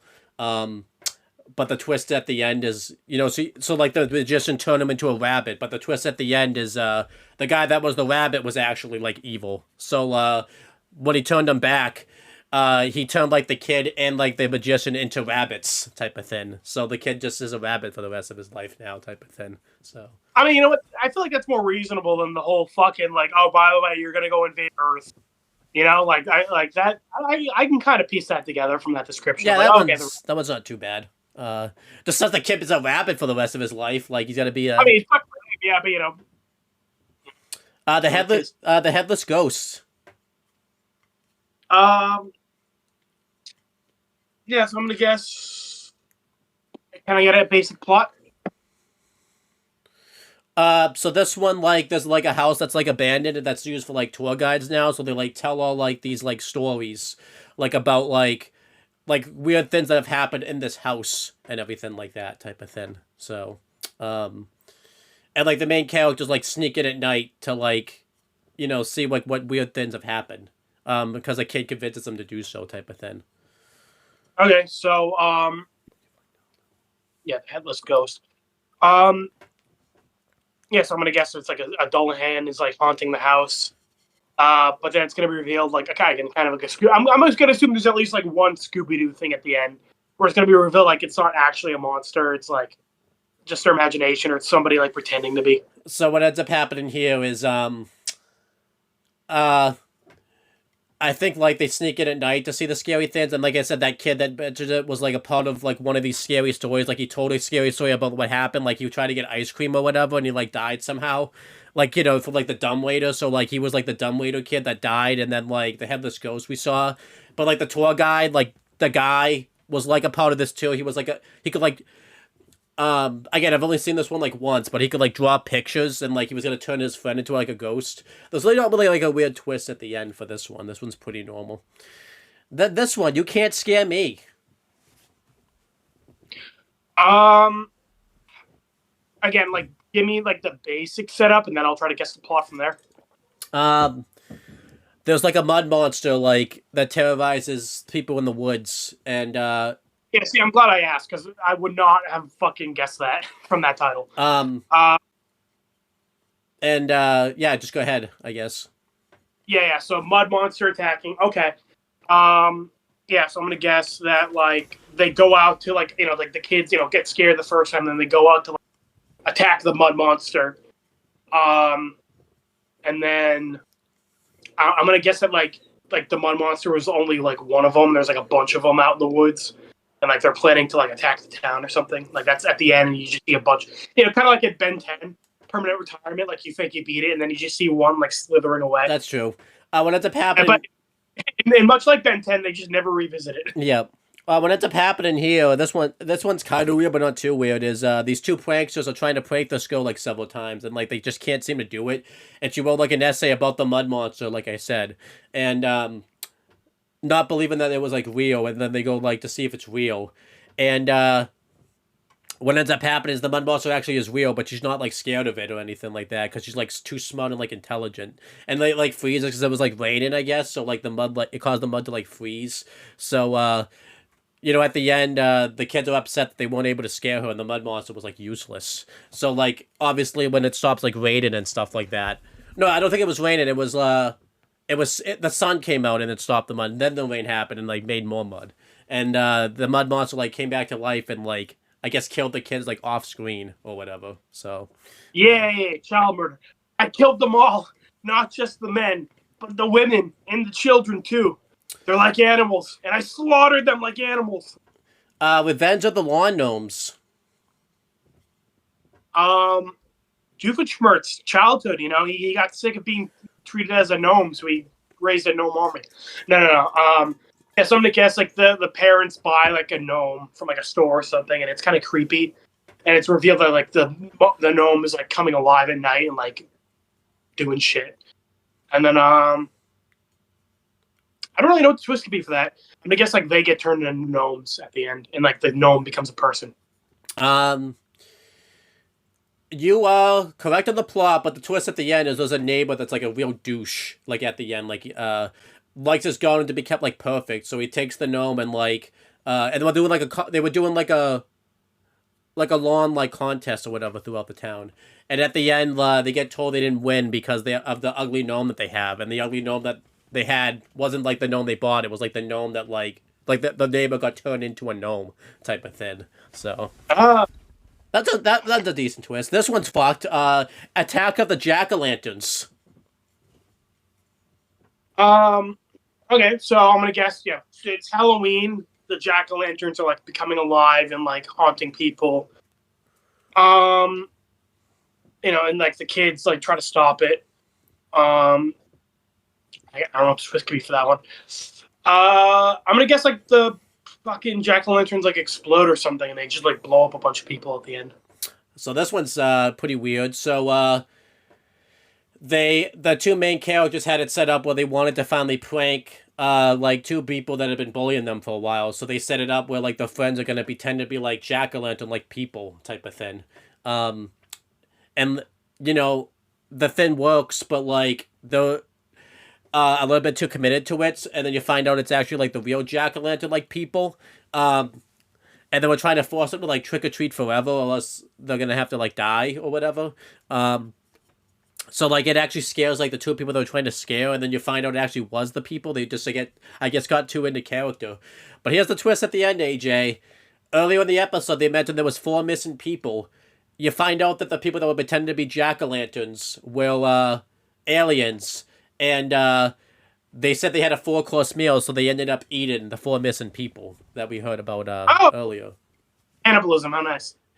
Well, not because they're aliens, so it's not cannibalism. So, I mean, I guess, but still, like they're sentient.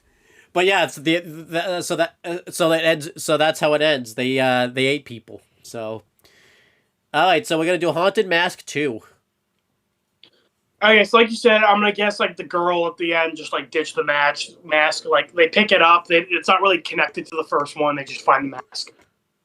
Same premise where somebody puts on the mask and like it's funny, kind of like the mask and Son of the Mask kind of do the same thing.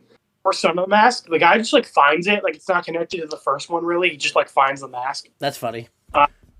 Yeah, so I'm gonna guess it's kind of the same thing. They just like find it. There's no real connection to the first one, but you can kind of guess like the first people ditched it, and these guys found it. Same thing. They put on the mask. It starts being haunted, and then I don't know. I feel like if it ended like the first one, it would just be retreading it. I don't know how this one. I'm gonna guess they actually destroy the mask this time. This is a continuation of the first one. But what ends up happening is one of the characters that was there was like a part of it this time. He puts on a different mask that makes him like really old. They added this really weird rule where if you put the mask on and took it off like 3 times, it would become a part of your face forever, when that wasn't really a thing in the first one. I don't know why they explained that this time, but whatever. But like the original mask from the first one did come back. It took over like the shop owner that like had these masks, and actually I didn't think it'd be that connected. I thought it'd be like kind of like a loose connection. It ends really funny though. The dog beats the shit out of the mask at the end, which is pretty funny. Like buries it. That's pretty funny. I like that. Oh, this one's really weird. Let's get invisible. I'm gonna guess it's like SpongeBob, where it's like he gets something that like lets him turn invisible, like Inviso spray, and he's like fucking with people, and then at the end it's gonna be like he can't turn back, like he wants to become visible again, but he can't. It's not that easy, AJ. So there's this mirror that can like I think you like flick a light bulb and it turns you invisible. But obviously there's more to it than that. You don't really turn invisible. You go into like this parallel universe where like there's other, like there's other people that like look like you that are trying to take over like your spot in the world or whatever. So how it ends is they destroy the mirror, but unfortunately, like the kid's brother, like had like off screen like used it, and like I guess the kid's brother's trapped in the universe because the kid's brother. And the way you know that is throughout the whole movie, like he's trashing, I think like left-handers or right-handers. Like he throws like left hand, and the big thing is because it's a mirror. Like obviously, whatever hand he throws. Now he's right-handed. Okay. So that's actually a pretty clever twist, but All right, Scarecrow walks at midnight. I feel like I saw this one with you. Where, yeah, it's like there's a scarecrow. It's alive. Because they live on a farm or something. And there's a bunch of like cornfields around or something. I don't remember what the twist is for that one.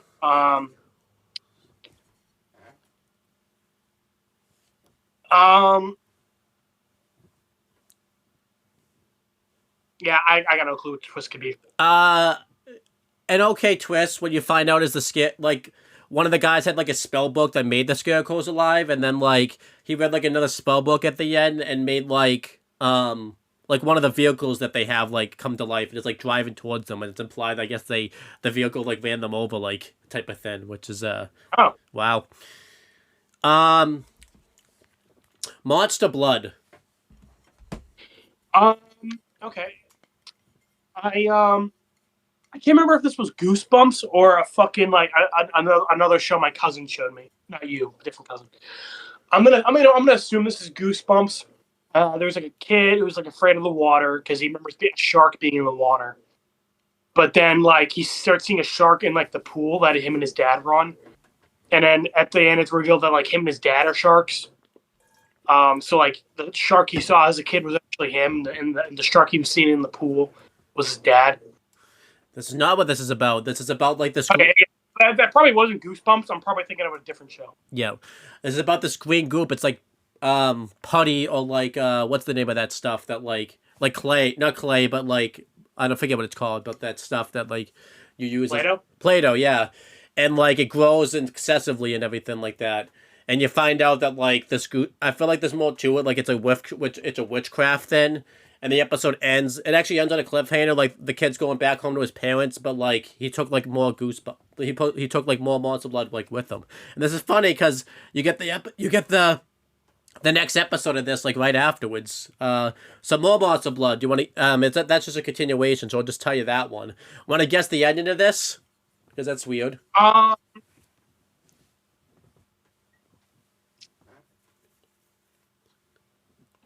I'm trying real hard to think of something, but like I can't. So this could turn animals huge. So he finds a giant mutated like ant like caught this. So it's implied that a giant mutated like ant like killed him at the end of the episode. So that's fun. Oh, okay. This one's fun. Vampire breath. Okay, so I'm gonna guess like there's vampires in town. But like this kid who really likes eating garlic is like, like the vampires want to eat him, but like the garlic breath is making him go away. So they beat him by like, fucking pelting them with garlic or something. But it's at the end that like, I guess maybe the vampires did succeed in biting one of them. Like it's good at the end, like one of them is transforming into a vampire. If only it were that simple. They go into like this parallel universe, like a closet type of place. It's like Narnia kind of actually, I guess. And they're being chased by a vampire like the whole episode. And they need like this vampire breath to like, so they can like form their vampire stuff. And like this girl's trying to help them find it, but then you find out she's a vampire. But the big twist at the end is the vampire that was chasing them was like the uncle, and they're all like fucking vampires type of thing.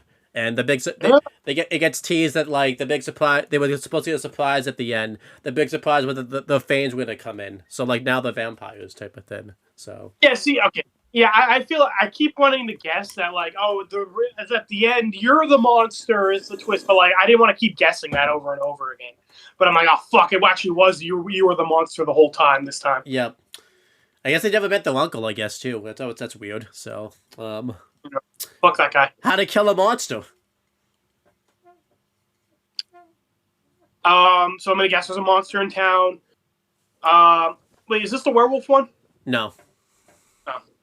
I'm gonna guess same idea. This kid, he's like found some monsters in town. He's gonna plan to kill them.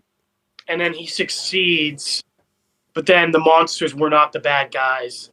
And then there was actually like another monster in town that like these monsters were like fighting against. More tame than you think. Apparently, like, they're gonna stay with their grandparents. They live in, like, a swamp area. And, there was this monster that, like, the grandfather, like, is a hunter. And he shot the monster by mistake, but, like, didn't kill it. So they were just keeping it in the house for some reason. And, like, it would wake up every so often. And then eventually, like, it woke up while the grandparents were, like, away. So, like, they eventually were able to, like, kill it. And then, like, they read a note from their grandparents that says, like, oh, by the way, we like, this all happened. We just didn't tell you about it because we didn't want to worry you guys. And then it said, like, at the end, like, don't stay out too late at night because, you know, there's more monsters that could come out there and eat you type of thing. But it was, like, too late because, like, they can't really go back into the house now because the house got, like, destroyed. So, like, they're fucked pretty much. Well, like, so. Calling out creeps. This one is pretty weird. Okay, calling out creeps. I'm gonna guess that like this kid is like bullying another guy for being a creep, and then like the kid who like was called a creep is like actually a good guy. He's like the main character. But then it's revealed that like the bully is like a monster or something. And the twist is everyone in the school is a monster except for him. He's the only one who's not a monster. Wow, you were so close. So yeah, you were right about the fact that like so what happened is he was trying to pull a prank and he wrote in the school newspaper that like so that way someone else would get these calls, but like she backfired and turned it around and made it so he would get the calls. And what happened is the bullies that were bullying him were creeps. They wanted to turn everybody else into creeps, so they put like seeds into like cookies, so that way the kids would eat them. And like he has the opportunity to stop it, but like he gets told that like that he would be like the leader, and like they would like you know do whatever he says. So he gets sick of being picked on, so he lets everyone turn into a creep, and he himself turns into a creep. So he basically causes like world domination for the most part. Imagine they were just bullshitting him about like being the leader. He's like, "All right, guys, I'm the leader." He's like, "Fucking no, you're not." We're just bullshitting. So AJ, remember I mentioned Don't Wake Mummy. This is the first one. So okay, fuck, what was the plot of the first one? Of the second one? I don't remember. Shit. Fuck. We went through like 20 plots. We have 2 more of these in season 2, and then I'll let you go. Huh? 2 more of these in season 2, and then I'll let you go. Yeah, sure. I can't think of the plot for this one. It's about the mummy. I'm pretty sure I mixed up the plots. This one's actually the first one. I think the second one's just a sequel, but fuck it. I didn't see this one either. So, again, it was never online, so I could never find it. So, the blob that ate everybody. There's a blob that's eating everybody. And I'm going to guess, like, at the end, they think they beat the blob, but the blob is actually alive and just, yeah, eats everybody. Everyone does. Yeah, pretty right. What ends up happening, it's a typewriter storyline. So, like, whatever he types on the typewriter becomes real. So, he's a writer. He's trying to write a story. And he writes that a blob's eating everybody. But at the end... Yeah. But at the end, it wasn't really the typewriter that, like, was giving it the power. It was, like, him, somehow. So, he can think of a scenario... He can pretty much, like, control the world, I guess. He like, turns the blob into, like, one of his friends or whatever. Like, to be there instead, which is pretty funny. So... It's tough, because, like, I feel like there's, like, a general... You know, like, the twist is either... Well, it's either something completely fucking crazy, or it's, like, the monster was a good guy, the main character was a monster, or, like, they think something is causing the issue, but it's actually not. It's something... You know, like, those are, like, the general ideas, It seems like, plots. Night of the Limit Dummy 3, and then I'll let you go, and it's the last of Season 2. Yeah, yeah, so, same thing, where there's, like, a dummy that's evil. I'm gonna guess a different dummy from before. And then, like, Slappy, I think you said its name was, fucking Slappy Jr. I'm gonna guess same general idea, like a family takes in the dummy and the dummy's eating. And I'm gonna guess they beat it in a different way. Before you said that like a different doll like beat it up. I'm gonna say this time that I don't know, like kind of like you said with the mask, like a dog just like rips the dummy into pieces. So it actually is the same dummy, AJ. It's the same thing that you tried to guess with the mask plot. It's just a different family that has to deal with this dummy this time. Every time this starts, what's really funny about it is like he says like they always say like they find this dummy. I always like to think that the family from before this was in such a rush to get rid of it, they just don't mention that this dummy's like alive or anything like that. So yeah, real asshole move. It's like, oh, here, you want this? It's like, oh, sure, no, your problem now. Fine. You know what the best part is? The only way it comes like actually to like life is you have to like read this like it's like the same thing with Evil Dead. You have to like read this like card that like this spell. Yeah, so it's like an asshole. Like, by the way, this thing's haunted. If you ever wanted to bring it to life, here you go. I wouldn't recommend it, but you. But I love the fact they could just like the people from before could just not put the card like in the case or whatever, and everything would be fine. But no, the card's still like in the case, which is the best. But what ends up so the dummy comes to life. The way they beat it this time is he gets one of the family's dummies to come to life, and the dummy beats the shit out of him at the end. And what ends up happening is he turned one of the kids earlier into a dummy, but like when Slappy died, he turned back human, but there's still a defect where he can like turn his head like full 360 around, and it's pretty creepy. So yeah. All right, let's go back to you. Yeah, I'm just gonna lightning round this. I'm just gonna say a bunch of shit out of context, and you have to, remember when we finally get to Riverdale. So a bunch of the characters start tickling each other on video and start selling it like porn. What? Yep. Every season has a musical episode. They just sing for an episode for some reason. Everyone is gay, just like everyone is gay and or bi or straight. It's all crazy. Aliens are a thing. They're Mothmen, but then it's revealed that they're not actually Mothmen or aliens. That the Blossom family, which is like Cheryl's family, two of the members were banging each other and had a bunch of inbred children, and all the children just decided to like go live in the woods. And because they were like mutated, they were all like deformed, everyone thought they were like aliens. That's insane. Yeah, it's weird. Speaking of Cheryl, her like grandmother is like a doll. She's just like possessing a doll or something. She also has. But you said she's a. Huh? When you said she's a doll, I thought you meant like she was a doll type of thing. So. Yeah, she was like a doll, like a literal doll.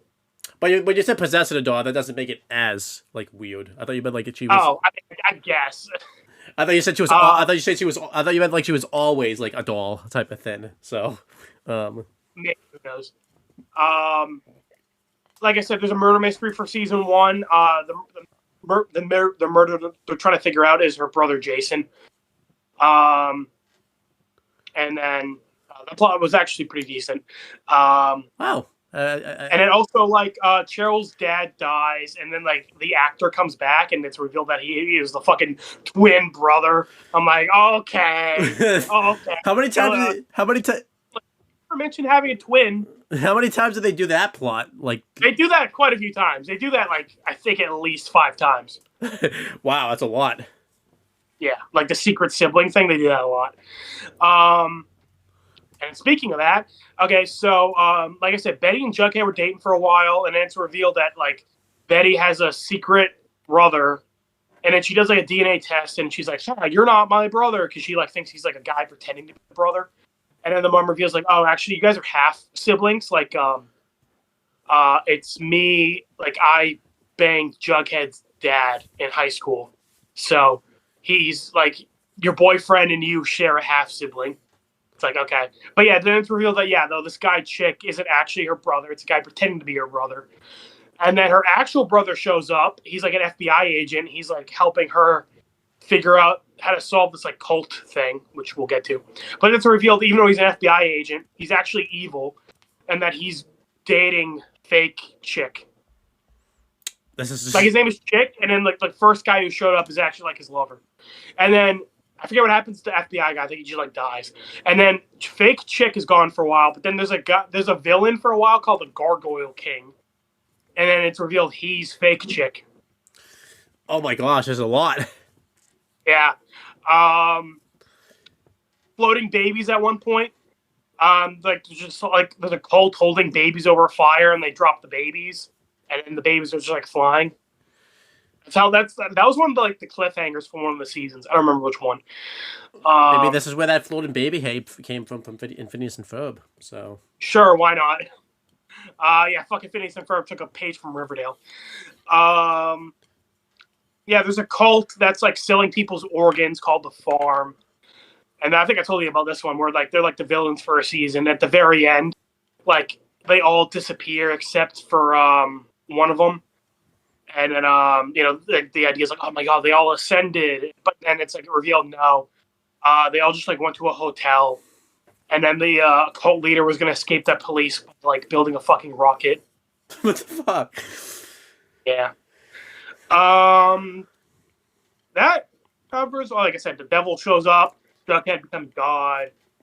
Oh yeah, Cheryl's pissed off because it gets revealed that like their ancestors of Jughead, Betty, and Archie like killed her ancestor, and they do a flashback for it, and like it's just like the actors.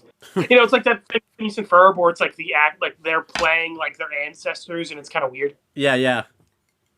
But Phineas and Ferb's a cartoon, so that's fine. So yeah, but it's weird.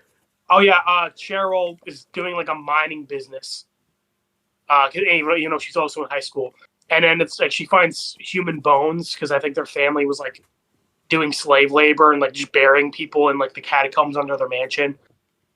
She also burns her mansion down at one point for some reason. Like I said, she's like bi or gay or one of them, and then her family didn't like that, so they sent her to a gay conversion camp. I don't know why. This was like late 2010s. I'm pretty sure nobody really gave a shit at that point. No, it wasn't like with family. In the universe, everybody's fucking gay. I'm like, why do they give a shit? It's really weird. Yeah. There we go. That's the end of the lightning round. What do you think of that, Owen? It's a lot to take in. Does not sound like a good show, like I said, but sounds like an experience. Yeah. Oh, by the way, I forgot. There's also a drug called Jingle Jangle. What's the drug do? I don't remember. It's just called Jingle Jangle, and I think it's really funny. All right, let's speed on this. So just keep guessing. Season 4 is not that long.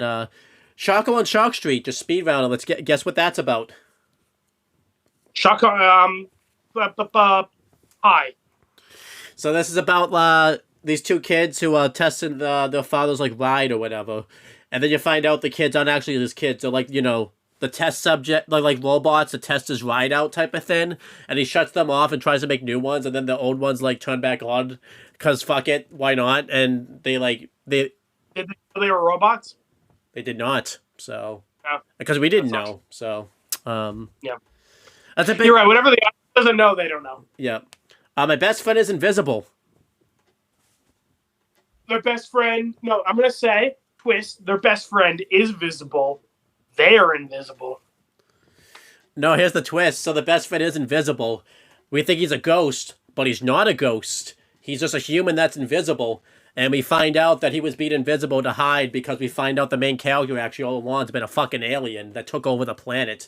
And they let some humans hang back, and the kids literally offended that they took over his planet. And then we find out that the aliens. I like to think there's a connection between this and like the camp one type of thing. Like that's what happened. Like yeah. I was gonna say this kid's invisible because the light bulb thing. And they never explained like how his parents like made him so he could be like invisible. They just did. So. Yeah. The house. And your parents never did that for you. Yeah. The house of no return. There's a house that they returned from.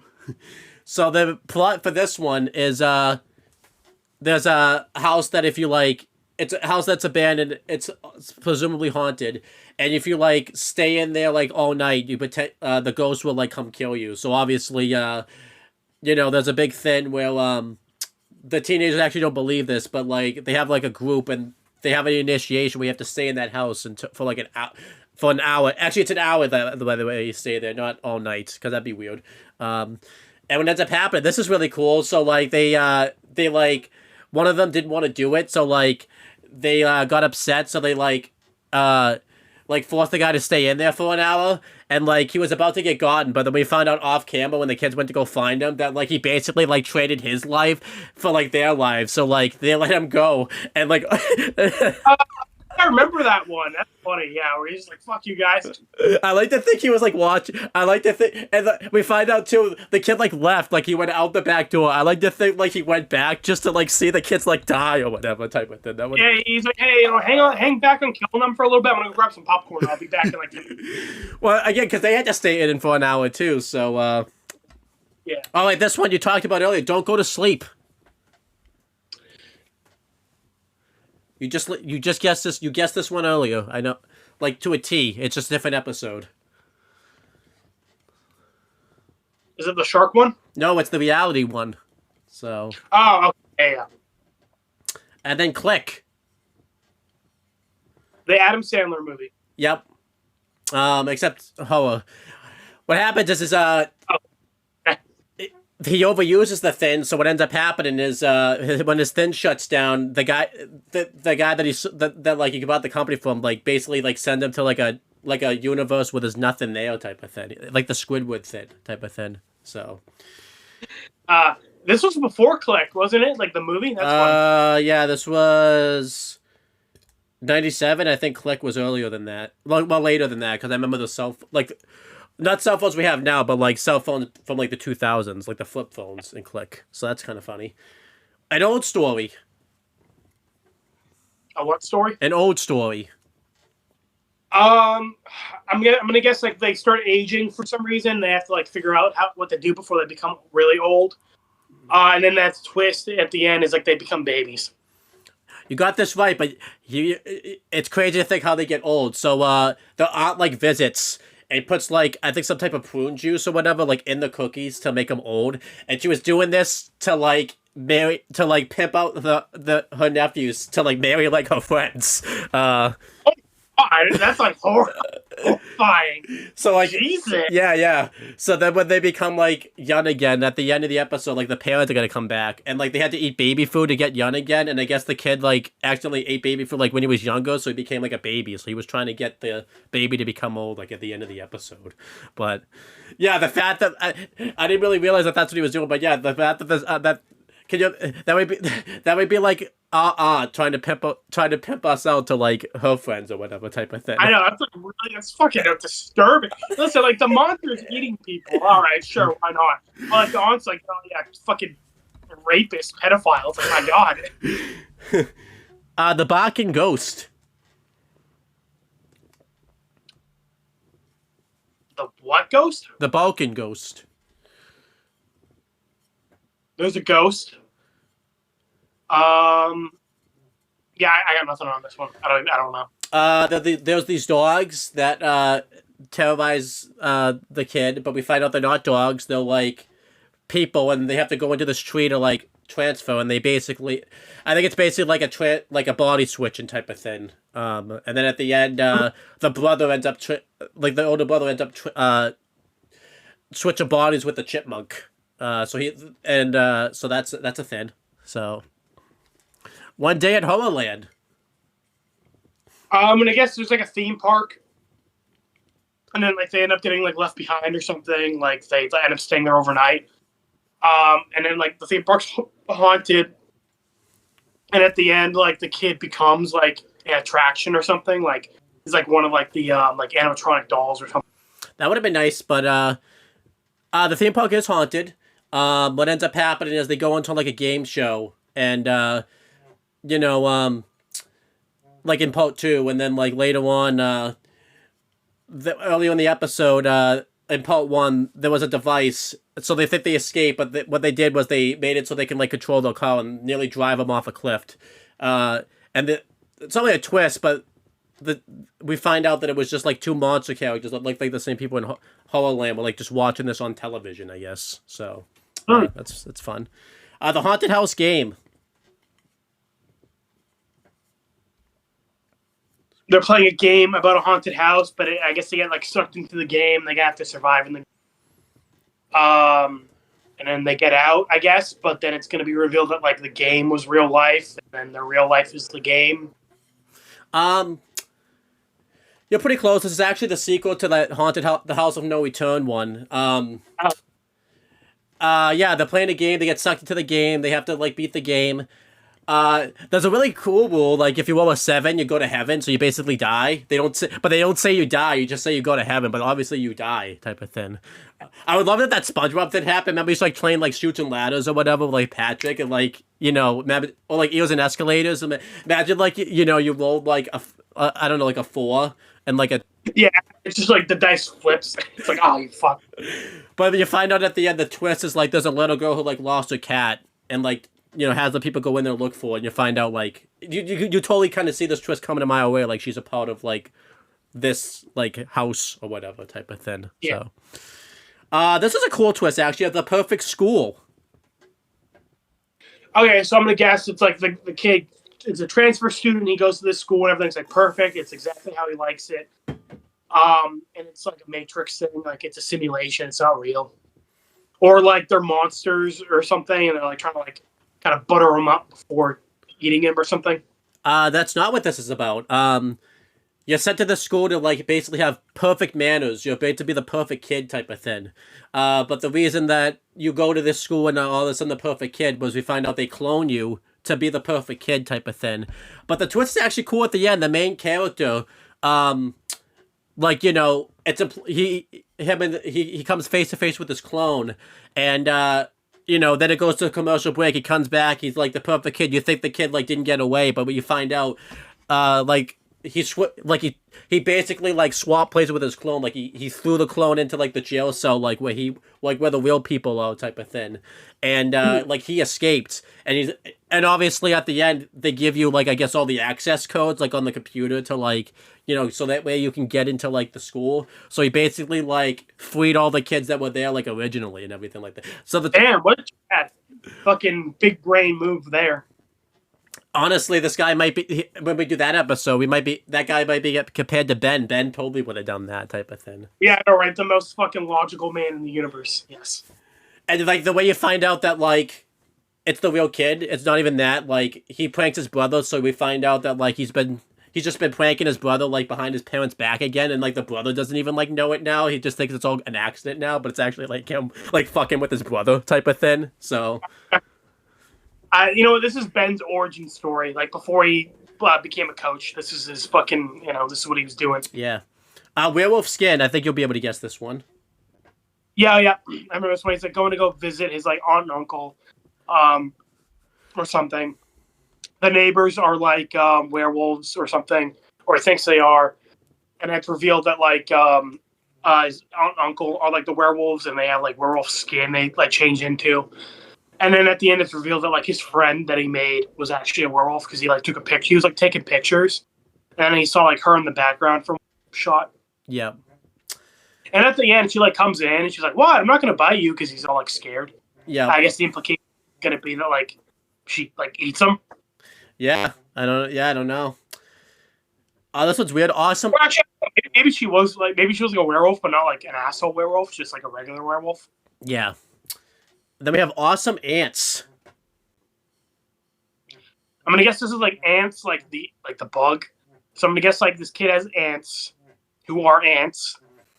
And that's it. There's no twist. Oh, this twist is weird. So so this kid gets ants, and they get mutated and like get really big because he gives them like the special food or whatever. Okay. He has the twist at the end. None of that was real, but you're gonna wonder like what the fuck was the dream? What the actual real life then was these people were like inside like like a glass like cage or whatever, and they were and the ants were actually like the overlords like taking them over and everything like that. So okay, yeah, okay, sure, why not? Yeah, why not? Bride of the Living Dummy. So the dummy returns. Slappy, I think his name was. Different family, same shit. And then I don't know. I guess he like maybe turns the wife or one of the girls into a doll, and then they like she becomes Mrs. Slappy. What ends up happening is Slappy's like performing at a show. He sees like the doll of like one of the main, like the sister of the main character. He wants to be with her, so like, you know, they get sent with him. Then you find out the doll of like the doll of the little girl is like alive. They destroy the dolls, but like the spirits are still there, and it possesses like one of the kids' like friend and everything like that. And it actually ends with him saying like, "Sorry, folks, this kid doesn't live here anymore." Obviously, implicating that he took a soul over, so he's not. He's not. I don't think that's how it works. Like he would still like his soul would still be there. It's just taken over. So like, did he kick him out? I guess he. What happened? I guess he kicked him out of his like body or whatever. I don't know how that. I guess I don't know. Then we have strained peas. Okay. It's 6 o'clock, so this gotta be the last one. Yeah, sure. I don't think there's really any other like weird one either. So yeah, so let's do strained peas. I'm gonna guess this kid doesn't want to eat his peas, and then like the peas become alive, and then he gets turned into peas. So the baby, the guy gets a new baby sister, but the baby sister wants to like eliminate the brother. And then we find out that like this wasn't actually like their baby. There was like a mix up at the hospital. And there shouldn't have even been a fucking mix up because like the people that like were the parents were like aliens or whatever. But then like this backfires because like the baby now that it has spent too much time like with the aliens, like has the traits now of like the aliens, like could talk and wants to eliminate like him now and everything like that. So, which is really, but this is weird too because like if it's an alien baby, the baby looked like a human type of thing. So this is like, okay, how does this work? So well, I'm just like, why would aliens go to like a regular human hospital? I don't know. So I'm surprised you didn't bring up the Ghost Girl one. You know, where it's like the whole episode, like, she's getting haunted by like this like shadow. It's revealed like the house she was living in like burned down like 20 years ago. That was season 4. I didn't get that far. So, but yeah. All right, cool. Yeah. That about wraps it up. I gotta get going. But yeah, I'm glad we finally did this video. You know, Riverdale and Goosebumps are fucking fever dreams. I'm looking forward to doing both of them. I'm surprised that the ones I expected to like be fucked up, like the dog one, I think that dog one's either the aunt one or the ones that basically the ones that like didn't involve monsters was the one that creeped you out. Like it was like, well, okay, monsters, sure, but I'm like, these people are just fucking nuts. I don't know which one in the Riverdale one haunted me. I feel like the one where they go back to the 50s. Like I just can't wait. Don't go back. I remember I think I kept guessing like things that like, so how are they gonna get home? And I don't think I'm gonna guess they just don't go home, I guess. So no, it just ends with them in the 50s. I'm like, oh, okay, that's interesting. But yeah, let's get out of here. Remember these were supposed to be short videos. This ended up being 2 hours. Cause yeah, that's why I'm telling you. Okay. All right, see you guys later. Bye. No plugs, I guess. No plugs. So.